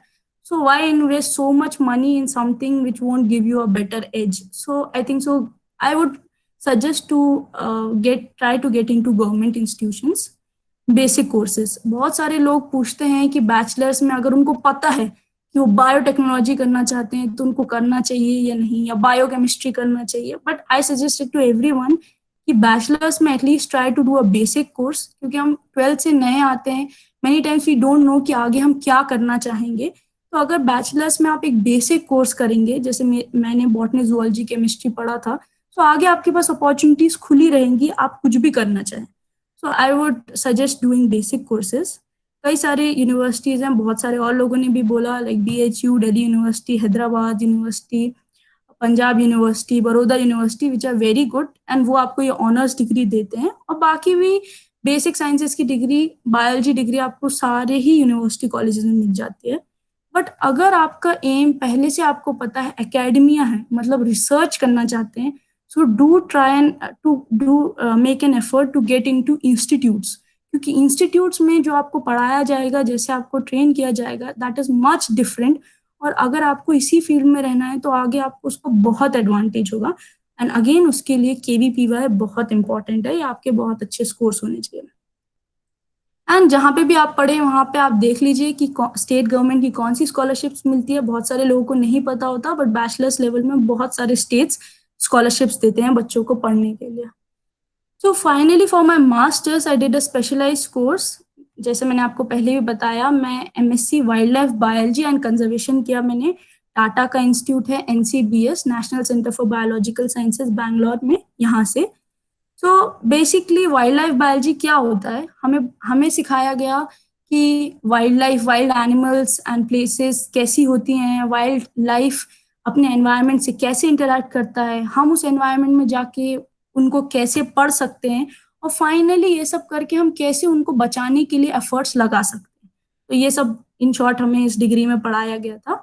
And the best part is ये एक फुल्ली फंडेड कोर्स था, टाटा का इंस्टीट्यूट था, तो आपको शायद टिफ्स के बारे में पता होगा या TIFR के बारे में पता होगा। और ये बायोलॉजी का इंस्टीट्यूट है and it is fully funded and ये बहुत ही मल्टी डिसिप्लिनरी है। मेरे क्लासमेट्स इंजीनियर्स से लेकर इंग्लिश ग्रेजुएट्स तक सब थे। सो अगर आप सही में ऐसी फील्ड में इंटरेस्टेड हैं तो इट डजेंट मैटर कि आपने कहाँ से स्टार्ट किया था, आप you can end up to here. So और रिलेटेडली इससे बहुत सारे जॉब प्रोस्पेक्ट्स है which is very different. You just don't have to indulge in science और research, you can do many more things also. So finally, I think masters is the right time to think hard and specialize. ये time है जो आपने पहले internships की और आप जो करना चाहते हैं, अगर उससे आपको एक करियर आपका क्लियर है, आपको पता है आगे आप क्या करना चाहते हैं, so do specialise. Basic courses के कंपैरिजन में मास्टर्स में स्पेशलाइज कोर्स करने से आपको एडवांटेज रहेगा। It gives you an edge for future. जो बेसिक कोर्सेज जिनने किए उनके पास वो एज नहीं होता जनरली। एंड मे बी इस टाइम में आपको लगेगा ग्रीन करियर से something that you can do और यू शुड डू। तो आपने इंजीनियरिंग की है, आप उसके ऊपर MTech एनवायरमेंटल इंजीनियरिंग में कर सकते हैं and you are eligible for green careers. And जो यूनिवर्सिटीज हैं उनमें आप कर ही सकते हैं ऐसे कोर्सेज, ISC, आइजर्स, नाइजर्स, इनमें भी कर सकते हैं स्पेशलाइज कोर्सेज। एंड मोस्टली सारी यूनिवर्सिटीज अपने एंट्रेंस एग्जाम्स खुद कराती हैं, but there are some India level exams like JG bills. ये टाटा इंस्टीट्यूट्स के लिए स्पेशली होता है। ये एग्जाम मैंने भी दिया था मेरे कोर्स में आने के लिए। उसके अलावा गेट, नेट, IIT जैम, ये सब आपको पता ही होगा। ये सारे कोर्सेज भी हैं ऑल इंडिया लेवल पे मास्टर्स में एडमिशन के लिए और मास्टर्स के टाइम करने के लिए। So to conclude I would like to say world is going green, so why not you. आजकल आप जहां भी सुनेंगे it is development, it is sustainable development, it is not just tourism, it is sustainable और eco friendly tourism. जब हर चीज हर sector में आप इको फ्रेंडली और ग्रीन चीजें करने के बारे में सोच रहे हैं, so why not for your own career. So I think so doing it for your own career and thinking about careers in this field is also an important thing जो most of us miss out because we don't know कि ऐसा field भी होता है या उसमें इतने job prospects होते हैं। So think about it. It is a very emerging and diverse field, बहुत मल्टी डिसिप्लिनरी है। आपने बेसिक डिग्री कुछ भी की हो, आपका कोई भी पैशन हो, आप कभी भी इसमें स्विच कर सकते हैं। But since it is an emerging field, it has limited number of opportunities. दो द इसका ग्रोथ रेट इज लार्ज, भले ही पर एनम 15% ग्रोथ रेट है, बट टू बिगिन विथ अगर 100 जॉब्स है तो एक साल बाद भी 115 ही रहेंगी। So but I think so for you guys, since you are young, जिस टाइम तक आप इन सब चीजों के बारे में सोचने आओगे, I am sure there will be much more opportunities then. But still this means as of now there is a steep competition. But I think if you are passionate and perseverant, मतलब अगर आप में actually passion है इस field में रहने का and you are willing to work hard, आप इसको डेफिनेटली कर सकते हो। Because if I did it, you can also do it. मैं हमेशा से ऐसा टाइप का करियर चाहती थी जहां मैं ओपन स्पेसेस में रह पाऊं, और आज मेरा वही करियर है। So I think so आप भी कर सकते हैं if you are passionate enough. It is multidisciplinary, so it's never too late or too early to start.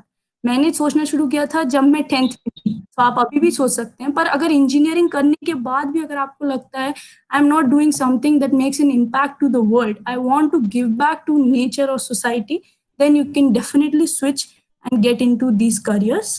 And last but not the least, if you feel this now is the time to start giving back to nature, to nurture the nature, please do explore green careers. Thank you. Thank you so much, ma'am, for this informative lecture you have presented. This was quite an unexplored segment of these conventional career pathways. So I can see there are a couple of questions in the chat box already. One from Mr. Shankarshan Rastogi. He is asking, क्या कोई engineering जैसी specialisation के बाद भी wild life sector में आ सकते हैं? क्या आप कुछ ऐसे लोगों को पर्सनली भी जानते हैं? I think you can ask, you can simply answer the first part of his question. क्या कोई इंजीनियरिंग जैसी स्पेशलाइजेशन के बाद भी वाइल्ड लाइफ सेक्टर में आ सकते हैं?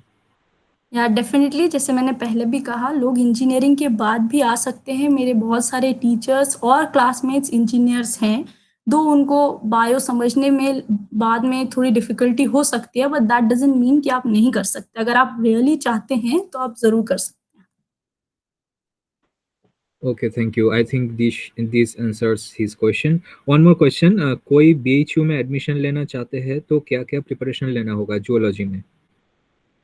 हाँ, सो BHU का अपना पर्सनल एग्जाम होता है, BHU UET under graduate entrance exam. उसमें बेसिक मैथ्स बायो जो भी है आपका, 2 फील्ड्स के लिए बेसिक 11-12 लेवल के क्वेश्चंस आते हैं, एंड उसके प्रीवियस ईयर क्वेश्चंस और एवरीथिंग आर अवेलेबल ऑनलाइन, तो आप वो देख सकते हैं। एंड या Okay, thank you so much, ma'am.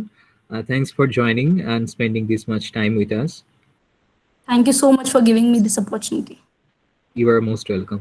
So we are now heading forward to the next and the last talk of this session. And one more important announcement is that the last scheduled talk, which was to be delivered by Ms. Darshana Chatterjee, has been rescheduled to tomorrow 3:30 p.m. We are sorry for the inconvenience, and we're now heading towards the last talk of this session, which will be delivered by Mr. Iman Singha Roy, and the topic of his talk is acting a good career choice? Mr. Roy, you're most welcome to the session. Are you here? Yes, thank you very much. The screen is yours. You are welcome to the session. Am I audible? Yes, you are perfectly audible. Okay, thank you so much. तो मैं start करता हूँ। पहले मैं बता दूँ, नमस्कार, मेरा नाम इमान कल्याण सिंह बड़ा है। मैं सोशल वर्क का स्टूडेंट हूँ, मास्टर्स कर रहा हूँ अभी उसके ऊपर। तो ज़्यादा टाइम नहीं है अभी, तो मैं पहले ही अपने टॉपिक पे चला जाता हूँ, ठीक है। तो पहले मैं एक क्वेश्चन करना चाहता हूँ। मैं चाहता हूँ कि आप सब जो यहाँ पे आज आप सब जो यहाँ पे है, मैं आप लोगों को एक क्वेश्चन करना चाहता हूँ कि why do you want to be an actor.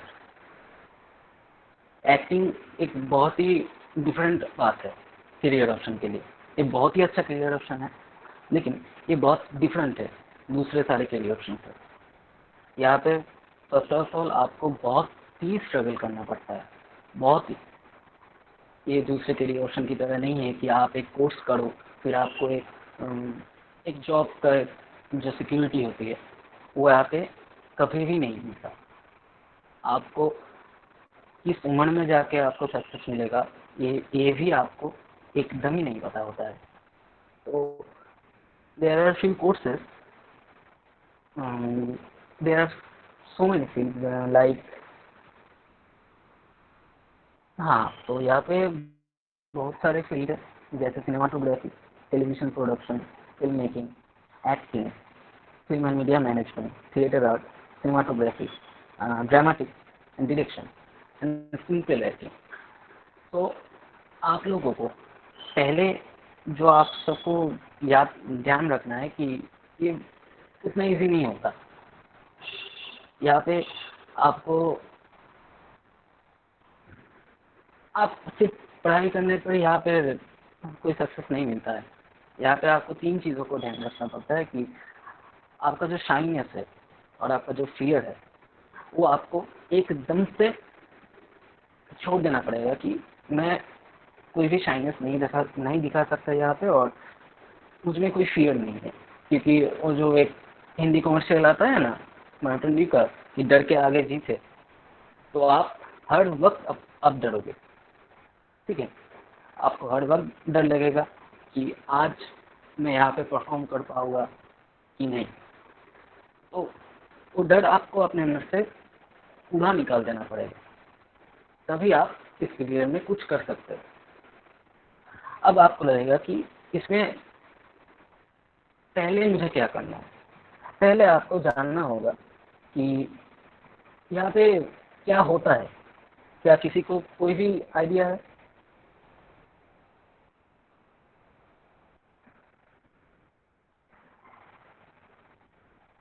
Anyone?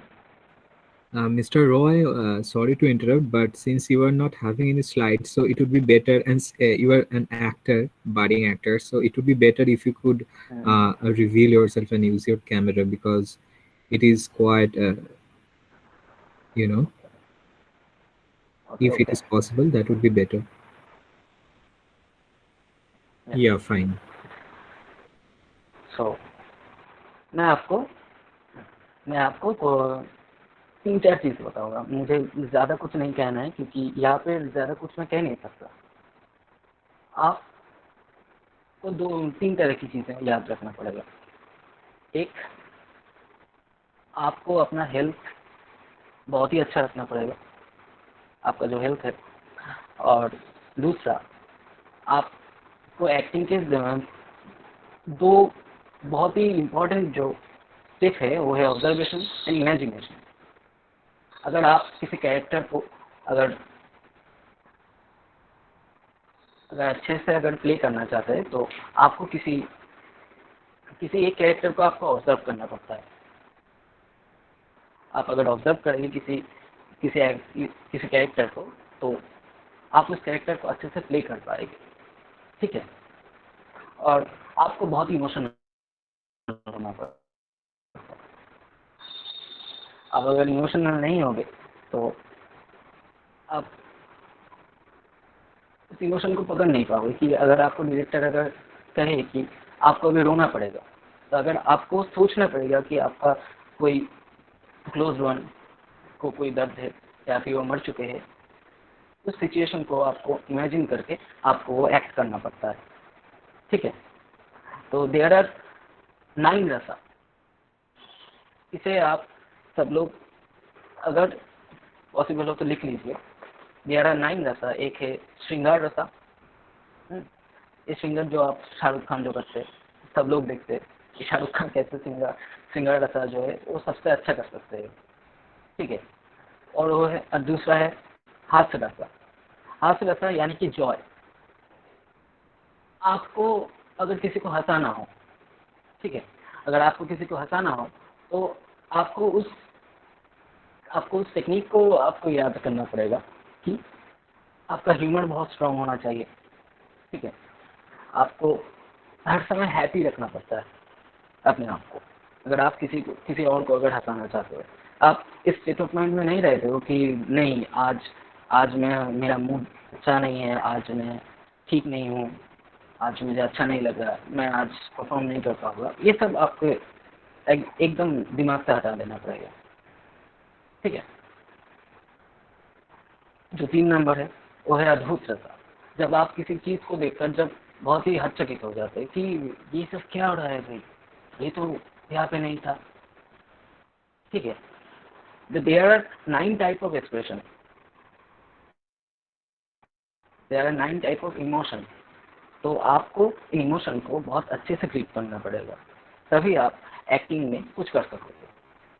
फिर जो आता है वो है आप एक्टिंग कैसे करना चाहते हो।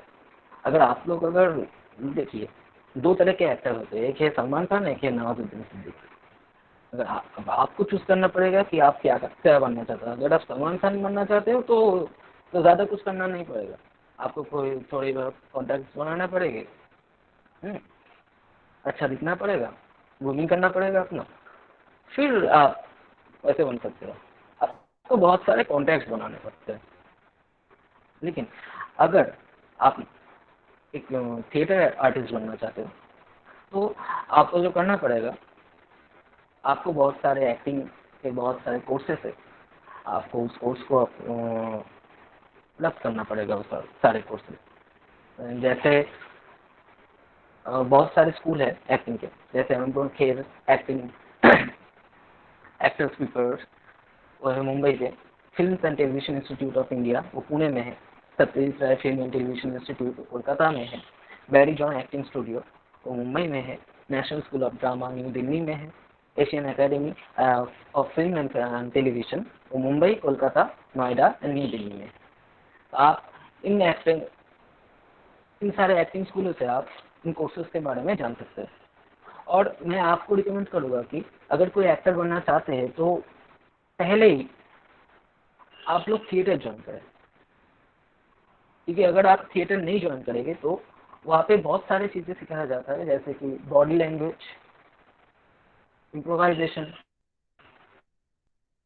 Voice modulation. आप सबको अगर एक्टर बनना है तो ये सारी चीज़ आपको ध्यान रखना पड़ेगा। इसके अलावा एक्टिंग के बारे में मुझे और कुछ यहाँ पे नहीं होता है। You have to be so much confident and you have to be a dedicated person. अगर आपके अंदर डेडिकेशन नहीं होगा तो आप इस फील्ड में कुछ नहीं कर पाओगे। ये बहुत ही मुश्किल है, लेकिन बहुत अच्छा करियर ऑप्शन है। अगर आप डेडिकेटेड हो तो इस करियर ऑप्शन में आपको सक्सेस की कमी नहीं रहेगी। लेकिन अगर आप आपके अंदर अगर डेडिकेशन नहीं है, अगर आप अपनी धुन में रहते हैं कि जो होगा देखा जाएगा, जाता हूँ ऑडिशन देता हूँ आ रहा हूँ, नहीं। अगर आपको ऑडिशन देना है तो आपको हर वक्त, आप बहुत बार रिजेक्टेड होगे, बहुत बार आप जाओगे, आपको रिजेक्ट कर देंगे, फिर आप वापस आओगे, फिर आप जाओगे। लेकिन आपको अपने अंदर ये डाल देना है कि मुझे इस रोल को मुझे चाहिए, ये रोल मुझे इस प्रोडक्शन में ये रोल चाहिए। और आपको वहाँ पे बार बार जाना होगा, एक बार नहीं, 2 बार नहीं, 10 बार, 1000 बार जाना होगा, फिर आप वहाँ पे कुछ कर सकते हो। इसलिए ऐसा कोई कोर्स नहीं है कि ये आपने, ये ऐसा एक जॉब है जहाँ पे कोई स्टेबिलिटी नहीं है अगर आप डेडिकेटेड ना हो। So that's it. Yeah, that's very true, and that's a very important point as well. If you want to excel in any domain, you have to be dedicated. So I have a question, Mr. Sinha Roy. You have to be How dedicated. much competition is there? कितने competition है Listen, इस acting के field में? बहुत ही competition है, बहुत ही competition है। आप मैं जब ऑडिशन देने जाता हूँ तो वहाँ पे एक छोटे से रोल के लिए 100 से 150 लोग ऑडिशन देने आते हैं एक रोल के लिए। तो आपको ऐसे एक्ट करना पड़ता है कि उन 100-200 में से आपको रोल चाहिए।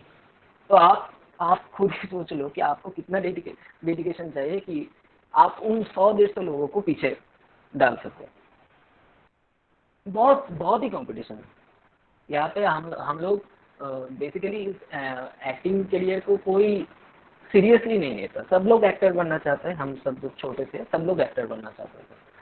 लेकिन एक्टिंग करने के लिए बहुत सारे लोग सिर्फ सोर्सेज के ऊपर डिपेंड करते हैं, बट ये ट्रू नहीं है। सिर्फ सोर्स के लिए आप सोर्स लेकर आप 1 या 2 प्रोजेक्ट आपके हाथ में आएगा। लेकिन उसके बाद अगर आप एक्टिंग का जो टेक्निक्स है अगर वो आप नहीं करेंगे तो 2-3 प्रोजेक्ट के बाद आप फिनिश हो जाओगे, आपके पास कुछ रहेगा नहीं। Yeah, it seems like that's not only about glamour. It takes a lot for a man or Exactly. for a gentleman not or lady to about yes. glamour. It's not about glamour. Yeah, it takes a lot It's not to about reach only there glamour. to be a star. Yeah, glamour. Exactly. There are a lot of practices. आपको बहुत Yeah. सारे theatre, आप इसलिए तो मैं पहले ही कह रहा हूँ कि आप लोग थिएटर ज्वाइन करो। अगर आप प्रैक्टिस नहीं करोगे, क्योंकि ये एक आर्ट फॉर्म है, यहाँ पे आप सिर्फ कुछ किताब रट कर कुछ चीज़ों के बाद चीज़ों के लिए आप पढ़ाई कर रहे हो। आपको कोई, आप शायद नॉलेजेबल होगे, लेकिन अगर आपको एक्टिंग करना है तो you have to do acting, you have to act, you have to express yourself, you have to express each and every emotion of you. Yeah, that's very much true. Dear listeners, is there anyone who is having any question related to this career opportunity, the career related to acting?